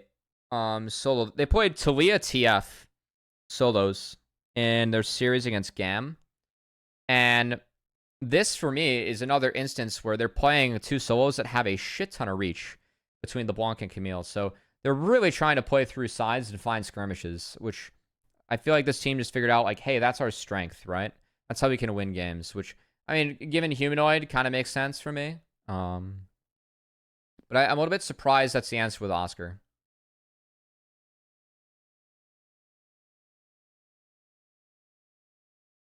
So yeah, Camille taken. Camille's good lockdown. And then LeBlanc So with Camille, like, we always have ways to reach what I expected to be the poke Varus. Also, I mean, if we're top esports, I know it's cream, but like, just take Talia on 3. If we take Talia here, I feel like we can find Varus pairings. And so you get to play Talia into this. Like, it's not bad. I guess you do risk double assassin coming in, so maybe I'm trolling by saying that. I also really like the Ash ban, given the fact that we're going to take Renata for June. It's like then you can't double marksman into it. Or it'd have to be like Varus Jhin, which is a lot weaker. So, all right. Regardless, here it goes.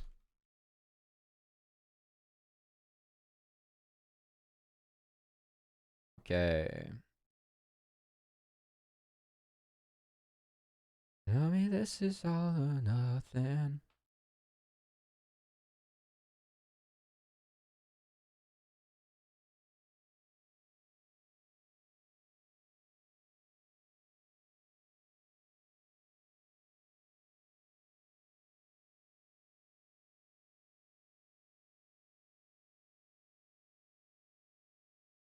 We didn't talk about level 1s. We're taking standard lanes. Double electrocute proc. Pog. Walking in behind the minions against Rumble. That's big. Level 1, really good for Jackie Love and Mako. It is going to be the poke Varus, which I expect. I think on hit doesn't get to interact with anything this game, so.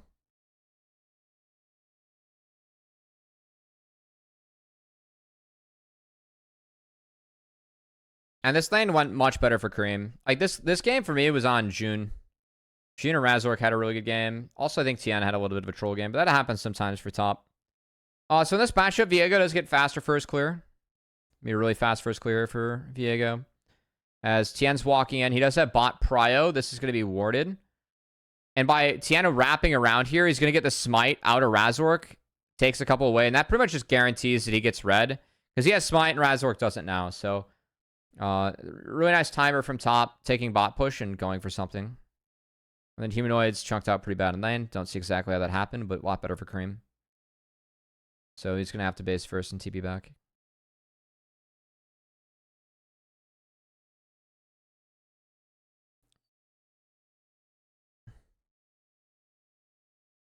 Also, by not starting on Raptors for Tien, he doesn't open up the Raptors take from Razork, as he did finish his query here.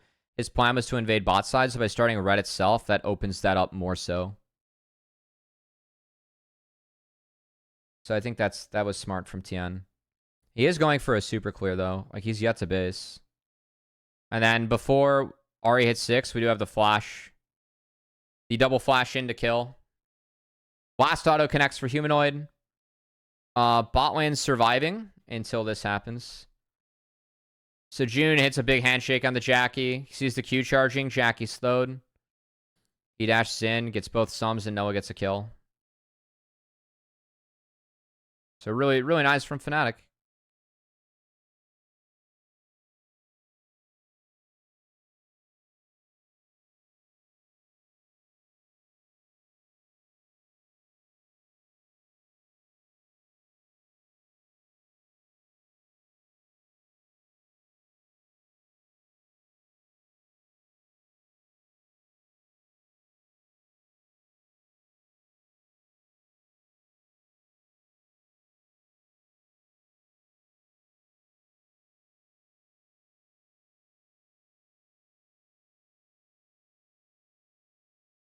Nice sidesteps here by Cream. Still gets heavily chunked. Sork's rush for Humanoid goes quite well. And then Tien's game's going fine as of now, but this is where things start to get a little bit sour. Like, he just doesn't have mid. And he's spotted on these grubs.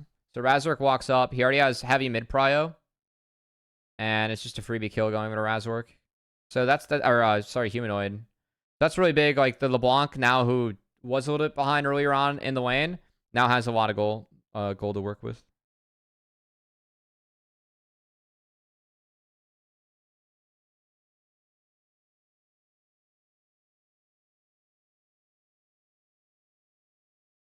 And then Oscar had his shields up, so he's fine.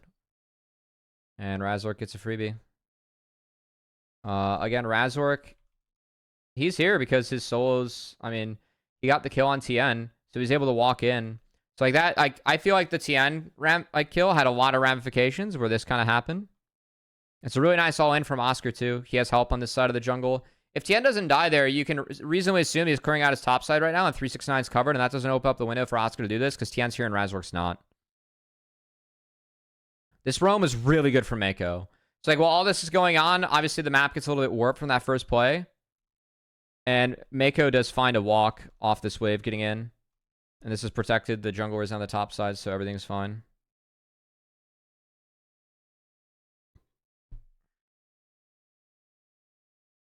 So Razork's still ahead on the play, and I think he still got more, but Tien and Mako were able to save things pretty well by going for that mid play. I think that was much needed for Kareem.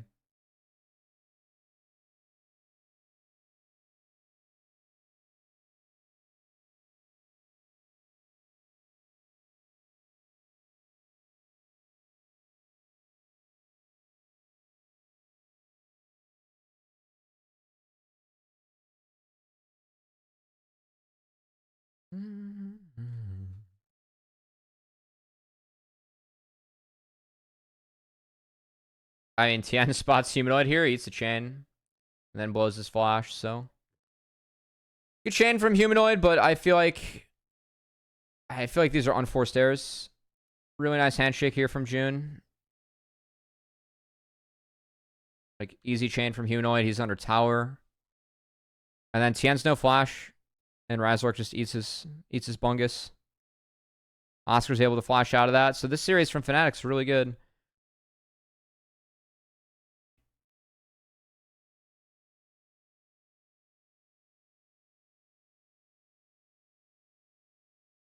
Yeah, a lot of it's like Tien's not linked up with Mako right now. It's like he's trying to invade and his team's just not with him at all. Like for me, it's go back bot and almost like attack it and dive. I don't think there's anything to fight for over here quite yet. It's like trying to prep vision that's not there. I would farm my bot camps and then go back and do this on a different timer. So for me, this is a bad timer from TES. I know mid's volatile right now, but we just have Mako hover, clear out this ward and chill. Tien's just like fucking walking in on the side that Mako's not on, which really opens up this to be a free take from Fnatic. Because they just spotted Rumble on the other side of the map, so I think Tien like really kind of griefed this one.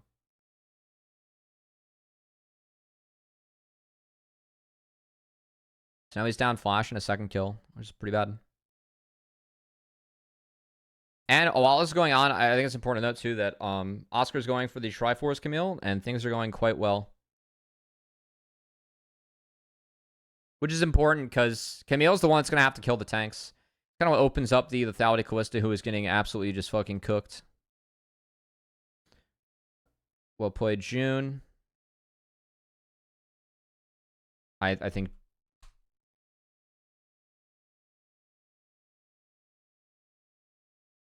You need a flash out here.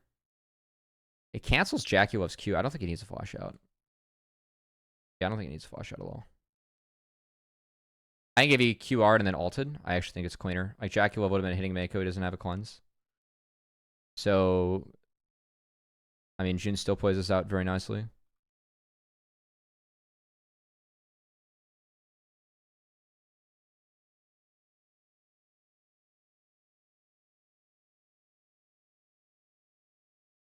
I keep bought enough time where a TP comes in. And Humanoid was able to kill Tien again!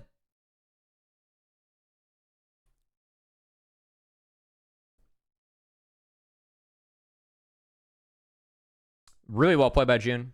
I think June had like 2 really good series there. And welcome to Rumble into LeBlanc.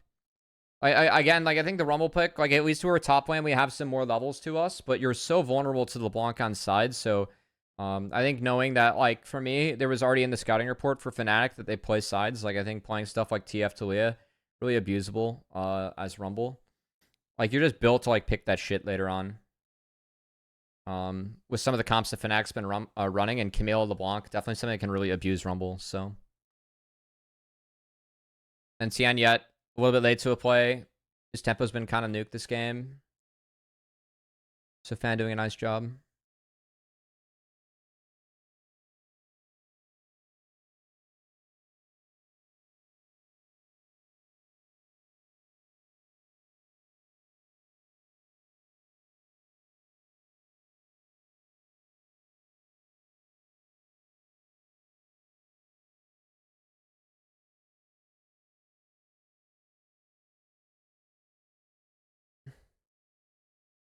Damn, Oscar survived like both the pretty scary all-in windows from 369. It's like now he's 11, and I think that this matchup like really starts to take off in his favor. Like second item, it's just so much better.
So top's playing off bot. They're done with the play. I feel like it's a reset and then go fight Herald angle. Yeah, I don't think Cream can be here. Fnatic hasn't been. I guess Humanoid was spotted here. Like Cream just whiffs everything. And then Oscar's big. So then the solos fall down. And for me, this was like before top could even get involved here. Like they're still deploying on the map. So I think Cream going for this was just like on a really bad timer. Because even if shit misses, like he doesn't have his team with him at all. Oscar has the TP, so he gets in here and punishes. He cuts him off. It's really nice. So now we're starting to hit critical mask. What do you think of Masu's overperformance so far at MSI? I mean, I think that Masu's played really well. I think Masu, like, your first time going international, it's you're gonna get exposed to a lot, and it's really like adapt. Like you gotta adapt, you know. I think Masu's really upped his play from it. I must say, I'm really not that surprised. I think Masu was like actually quite good in fights. It was just playing out the rest of the parts of the game better in order to like more consistently get to fights on better footing. And so I'm really not surprised that he's leveled up. This guy, throughout his very short career in professional league, has shown that he can improve. So I'm glad it's continuing. I mean, more power to him. I don't want to take away from any of his accomplishments. I think he deserves it a lot. I'm surprised. Like, he's playing better than I thought, but I'm not surprised he's getting better. We'll put it that way. So it's been fun. He's easy to root for. He's quite good. So he was excited to go international. I pinged him congrats when they made finals. So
I can understand this play from top. See if there's a way they can execute it better.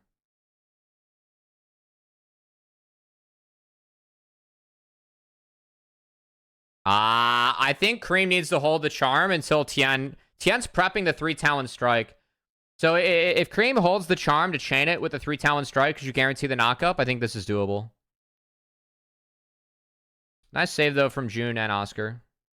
And this is, for me, where the game is, like, officially lost.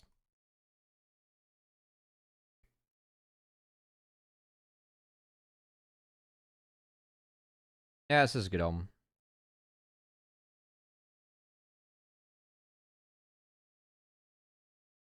Yeah, I think you need to save it for 3 Talon Strike.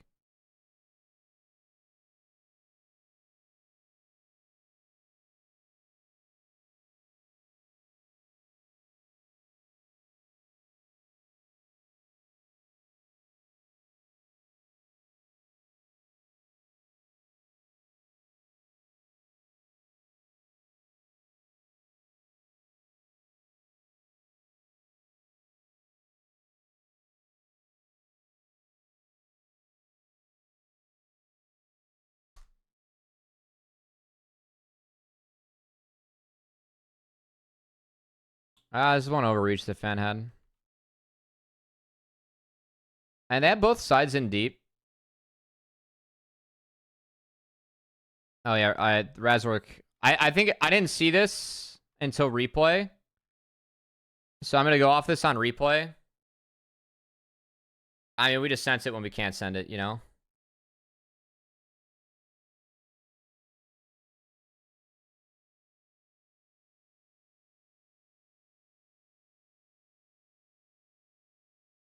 I think maybe if June starts ulti, like... Oh, June just wants the ward. I mean, I think we just take shield and reset, and we're crashing the waves. So, like, for me, this is a winning position for Razork if he doesn't do anything, because top wave's in. And we're getting bot wave in. And we just took shield, and we can retreat to mid wave. So I think Razork just sent it at the wrong time. A little bit over eager from him. That's all. So bad choice. We'll chalk it up to wrong choice.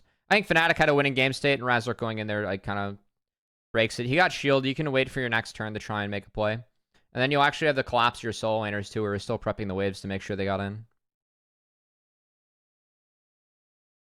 I still like what Fnatic does, though. Like, when they get ahead like this, they're able to play so fast and loose on sides.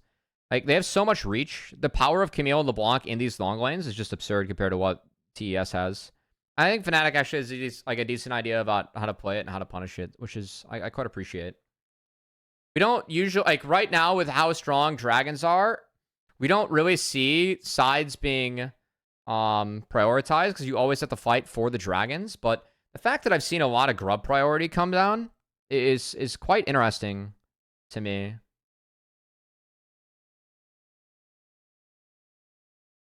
Yes, June. June was spotted here, so I think face checking this was crazy. Like, we spot June. We spot June right here.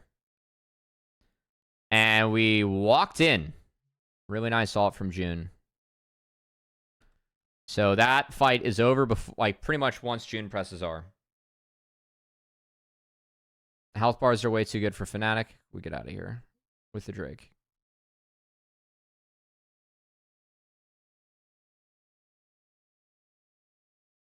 Really like how Humanoid again retreats to the waves. It's huge. I actually like Cream trying to pressure Humanoid, but, like, again, you always got the flash out. I think Cream actually had a nice fight there. I think Humanoid should have focused on Cream instead. Like, throwing your damage into TN doesn't matter. Just let the Camille take care of... Or, 369 doesn't matter. Let the Camille take care of it. Yes, this was the ballistic play from June.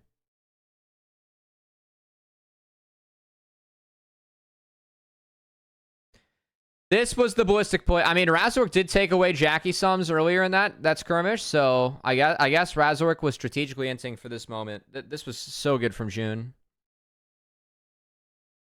And then Oscar Rinnan puts Ari in the fucking the no play zone. That's what we call the kids' playpen.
Yes, the 1v2.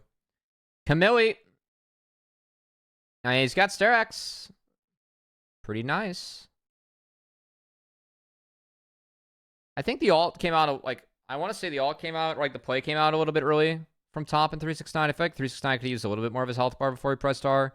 Like, maybe go for a Q3 combo, pull him in. But either way, I think Camille's at the place where, like, I mean, Camille's an absurd champion later in games. So I think Camille got to that place. Props to Oscar. I know Oscar, a lot of folks, like, think or believe that Oscar is the weak point of Fnatic. Oscar had a pretty big game here on the Camille. And I do think Camille is in a really nice spot right now. I actually think Camille's, like, in a really nice spot. I think this champion's... we're going to see more of this champion in this tournament for sure. Camille's kit's way too OP. And I think the Q changes they made with, like, the move speed you get really, really, really helps Camille.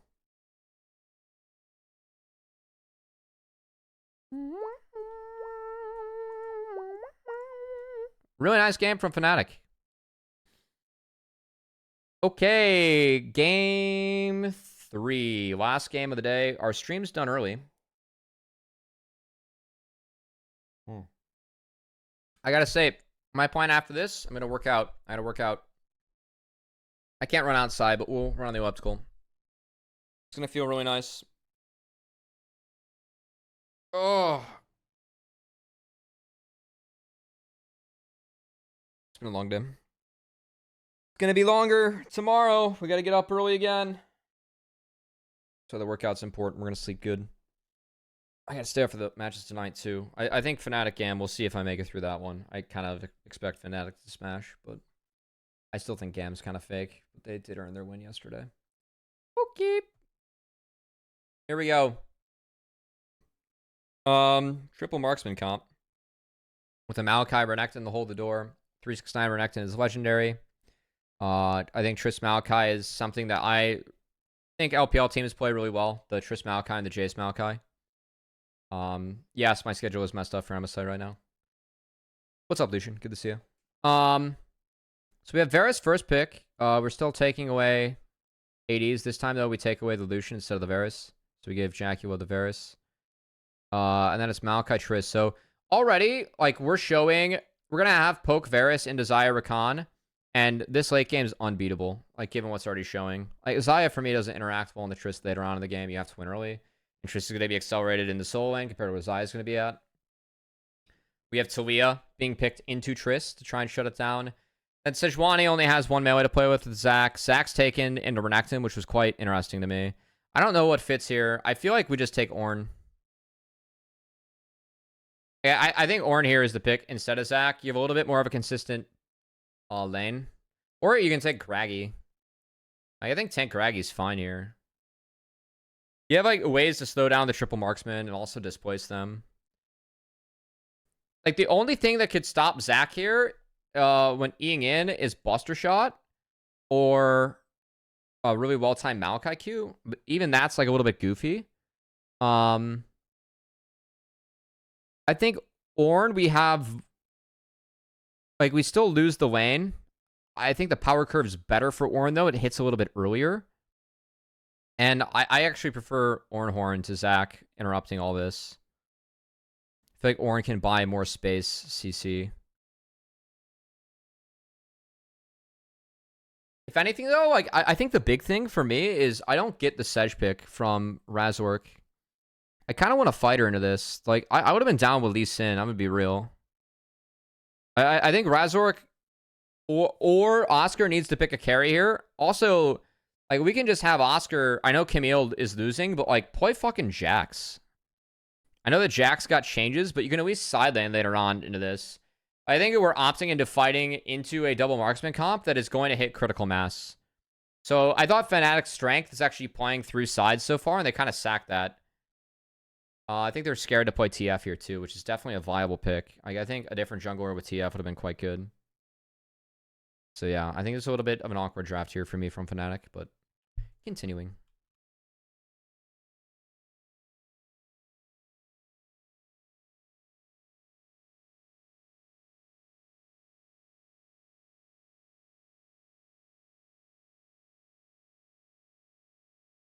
Oh, I'm skipping over level 1. I'm troll. We're in the main swap meta. I can't skip. Alright, so Maokai's spotted. And forced out, but top deployed into top, so we're collapsing. And Oscar is bot. I love this call from June. Really, really, really good call from June. That honestly saves things. Now, the one bummer here is that we are going to split a lot of XP with Humanoid on the mid wave, but we're going to be early to bot. Sejuani is at least able to try and sneak a camp. No, not the case. Sejuani did start E. Okay, I think Razork fucked up here. I think Razork needs to go to his blue. Razork needs to go to his blue here. I think they were assuming it was going to be lane swap, and then top changed their minds because Sej was going to split the map. Oscar never showed, so he TPs up here, so he loses his TP for this too. So that's pretty painful. I think Fnatic did end up behind off this, even after first blood. It was really, really cheeky from Razork.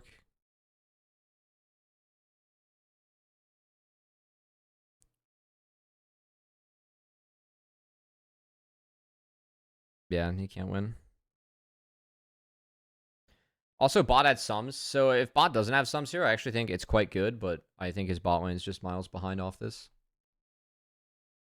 Like, if Jackie or Mako don't have sums here, like, if the who is missing flashes is flipped, it's so much better. But it's actually kind of hard. Yeah, we have scouting.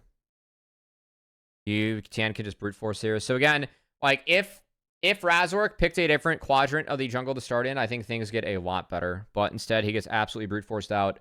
Maokai is getting 3 quadrants right off the bat, and it's hard. Also, shout out to Nymera, who was a guest on Hotline League this week, but also I guested on his stream for these games. I haven't mentioned that yet.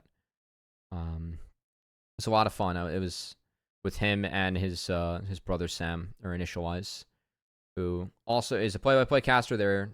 They do some casting together. They did a lot of LPL games on each other's streams. So they're hustling over there in EU, and really nice guys. I've always enjoyed interacting with them. As Oscar nearly finds a solo kill, is there a way that we can find this?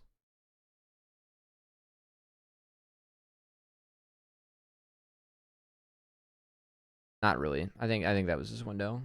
I mean, honestly, it's not bad. I know that he just barely misses it, but I think that for Oscar, like, he did need to make a play to get Renekton TP out, so this is big. And it's Executioners. As bot lane is getting fisted by Jackie Love and Mako. These guys are very good landing duo. Now it's been talked about a lot. Rightfully so. These guys are very fucking good. And in terms of LPL, I caught the majority of playoffs. And some of the big matches of the regular season. I will say LPL is probably the region that I watch the least now that I'm on the jungle. Well, they don't even feel like they can go for this. The senses are tingling. Because Razork was spotted there. He has nothing else to do. So he's like either on Raptors, which you can't really do. And Triss doesn't even check him. I think Razork here actually could have taken the Raps. I think it would have been pretty decent for Razork to do that. I know he's going bot. He wants to make the gank hit with red buff, but it would have been decent. I don't know if he had the blast cone up before. Hold on. I want to see if he has blast cone up here. He doesn't. Yeah, I think Raptors play would have had mid come back on the map with a TP. I do think if Maokai Triss finds him, though, he's fucked. But Maokai was spotted. Oh, Maokai's not spotted. He's the last spotted here. So he's crossing over. No, he's got a base. I think he's got a base. I think you can actually do those Raps. I know it's troll and you haven't spotted them for a long time, but like for me, we saw Maokai cross over. There's no way, like, I don't think there's a way he's on those camps. I think he's got a base before he hits that quadrant. Because he's got a base for Grub Timer. And then he just wants to buy because, like, he's past the 28, 32 mark. Like, he's got a really nice buy no matter where he goes. I think that those Raps are actually contestable. I know I'm playing with full vision. That's kind of tough for Razork to do. But I actually think off the timer, where you saw Maokai cross, I do think those Raps are gettable.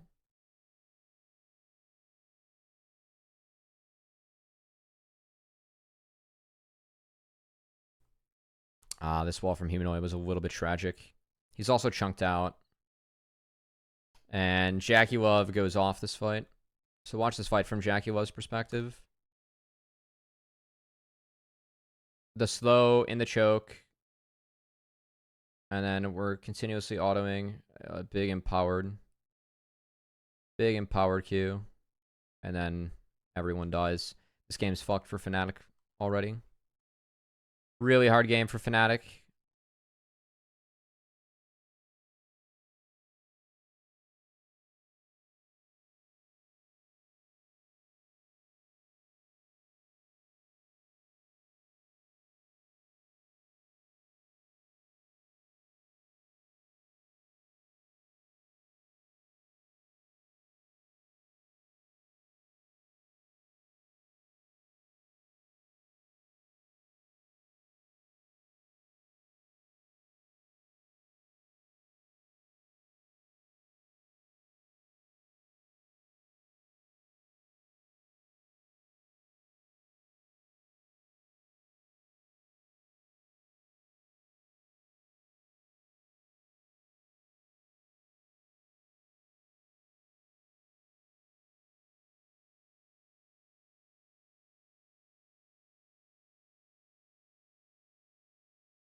Oh, I mean, Humanoid getting out of here is nice, but like it's so hard. I know that Mecha goes down. It's a nice answer from Fnatic here, but like they're still behind. Like once Humanoid gets forced out, the objective still goes over to TES, so they only get the kill. They're down 3 grubs. They're down a dragon. The only lane that's like okay for them is top, and even that's like on a pretty bad breakpoint right now for Oscar. And the wave's being held, so it's gonna be a TP back to get bombies. Yeah, and then once the TP comes back, like back comes in.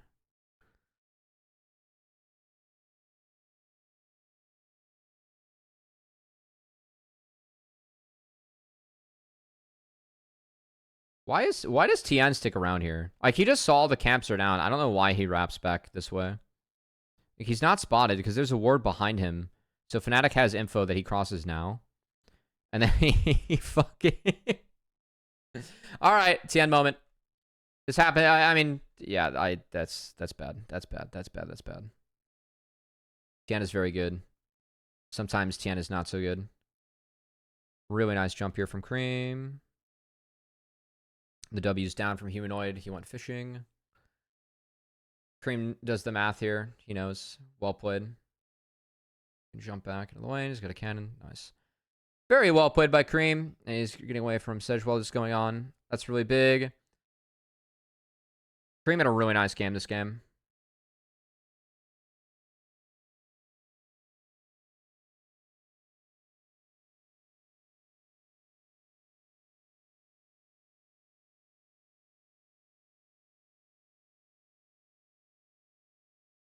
And Tian is again in Narnia. But while this is going on, like Cream's getting stuff and Tian does survive. So it's fine.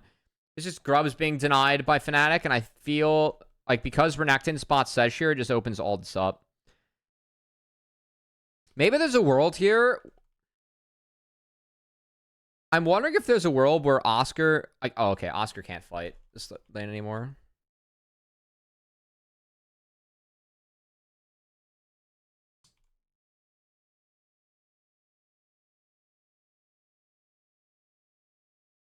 Okay, Renekton got that wave in. Never mind. Sorry, I was saying there's a world where like, we can swap the Zac in the bot lane and try and play for the plate's top. Because Zac's going to be weak-sided here. It's a lot harder to dive Zac. Or bot's going to be weak-sided here if we're going to go for the grubs and deny the 6. Like, once Renekton spots Sedge, this just opens up this entire series of events. So, bot goes neutral because mid's hovering, and then mid's just losing all resources. And Oscar had the bait, like, he TP'd back, and then he based again. So, yes, we deny, like, Grobageddon from going over to TES, which is important against the Tristana.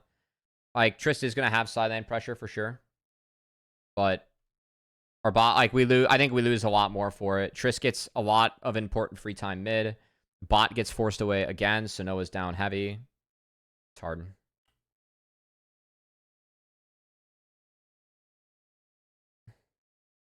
Oh, waiting.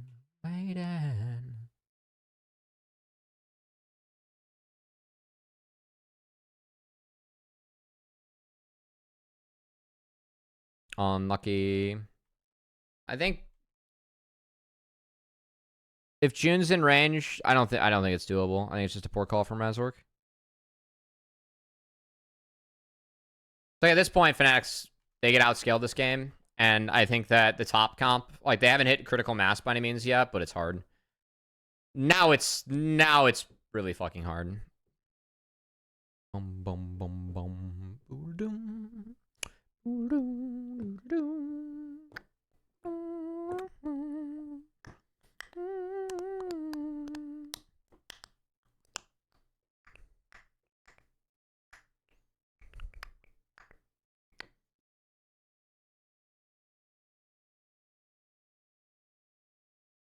I mean, 369 just fucking knows, I guess.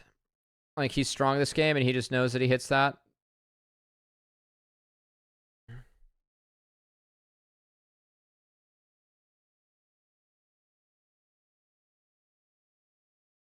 Wow, Oscar got caught. So, we have Dragon Side as Fnatic, but look at how much poke Noah eats, like, trying to walk through the mid wave. He can't hit it, so now top just takes this. They gotta go play. Tower's being threatened, so Humanoid goes back in. Cream gets out of all that. He would have buffered the ult, I think, if it still hit. So he's playing on the edge. And then the Ash Varus just chunking out health bars with poke. You still have Triss for the big damage, the boom boom damage with the Kraken Slayer.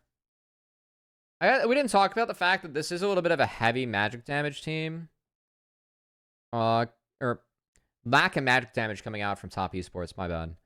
I don't think it matters too much, like all too much. Because, like, there is so much percent, like, there's so much shred between the Varus that does do some magic damage, and then this Tristana. Like, I think it's fine. And Renekton's really good. I think the Black Cleaver rush from Renekton, I mean, you're into a tank, so it's standard, but I think it's necessary from 369. I think it's really good. Like, Renekton, it's kind of slept on in this kit, especially the Empowered E, how much armor Renekton can take, like, decrease from that. Okay, so 369 gets locked up. He does his best to buy time. Humanoid gets in here. It's a tad late. And play comes in. Jackie is surviving. And this fight from Jackie perspective, I mean, the arrow helps a lot. But he comes in late, and he really does clean up. It's a really nice ult from him. Like, the ult finds 3. Because it's Chain of Corruption's, like, in the choke. And then Jackie's positioning is so good. Oh, my God. And then Mako is just 1v1ing Humanoid, which is cool. And we give it to Cream. So both marksmen survive from top in the post play, which means all the gold gets funneled to them. That's exactly what they want.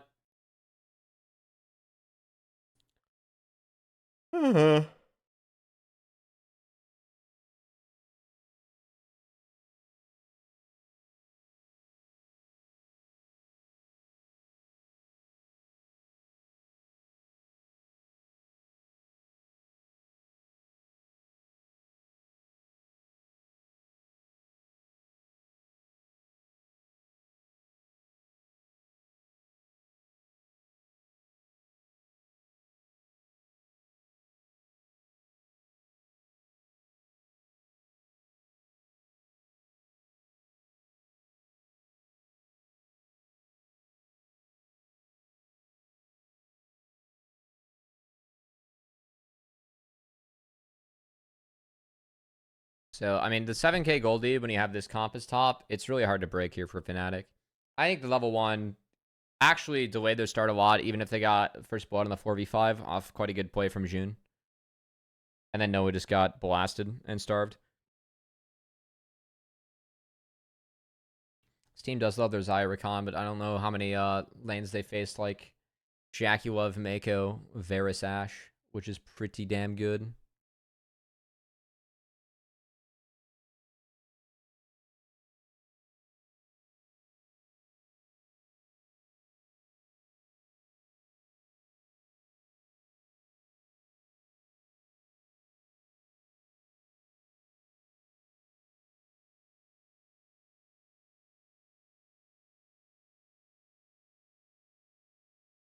Well, they catch Cream.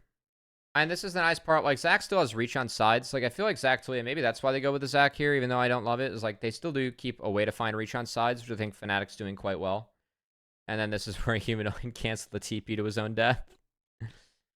Yeah, I mean, if Humanoid just takes 369's health bar here, it's quite good. I don't think he understood the scenario, which is quite fair to say in the back half. That was quite a funny moment.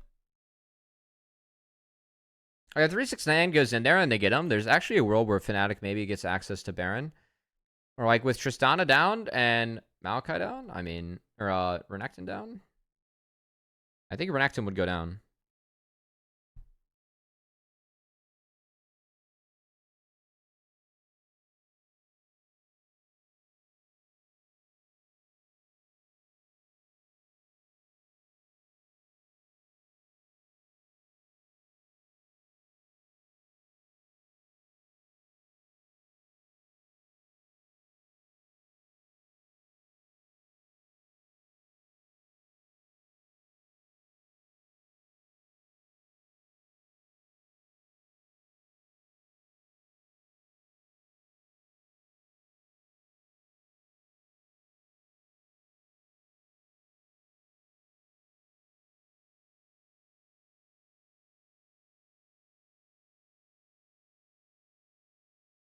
This rip was so big from Noah, but like the rest of the fight from top is so good.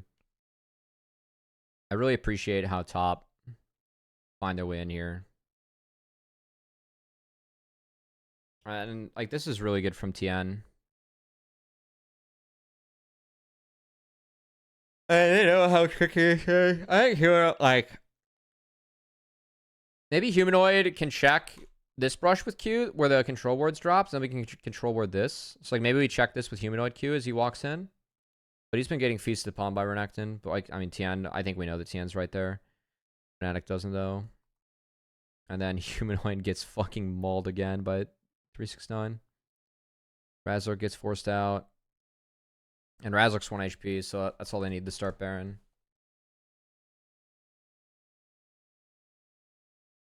I mean, I think it's a hard game for Fnatic at this point. I'm even okay with that from Oscar. Like he's at least getting vision and playing to his strength. It's a huge rip from Noah. Razork dashes in to get 1. He's going to trade himself out, which is completely worth, but yeah. And that's as good as it could have been for Fnatic. Like, all their health bars are so fucked. And then they lose their entire bot side jungle too.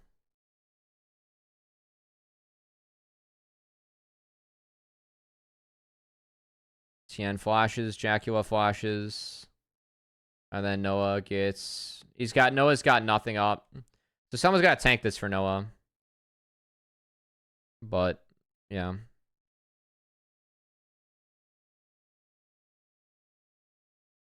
Not the case, and that's the game.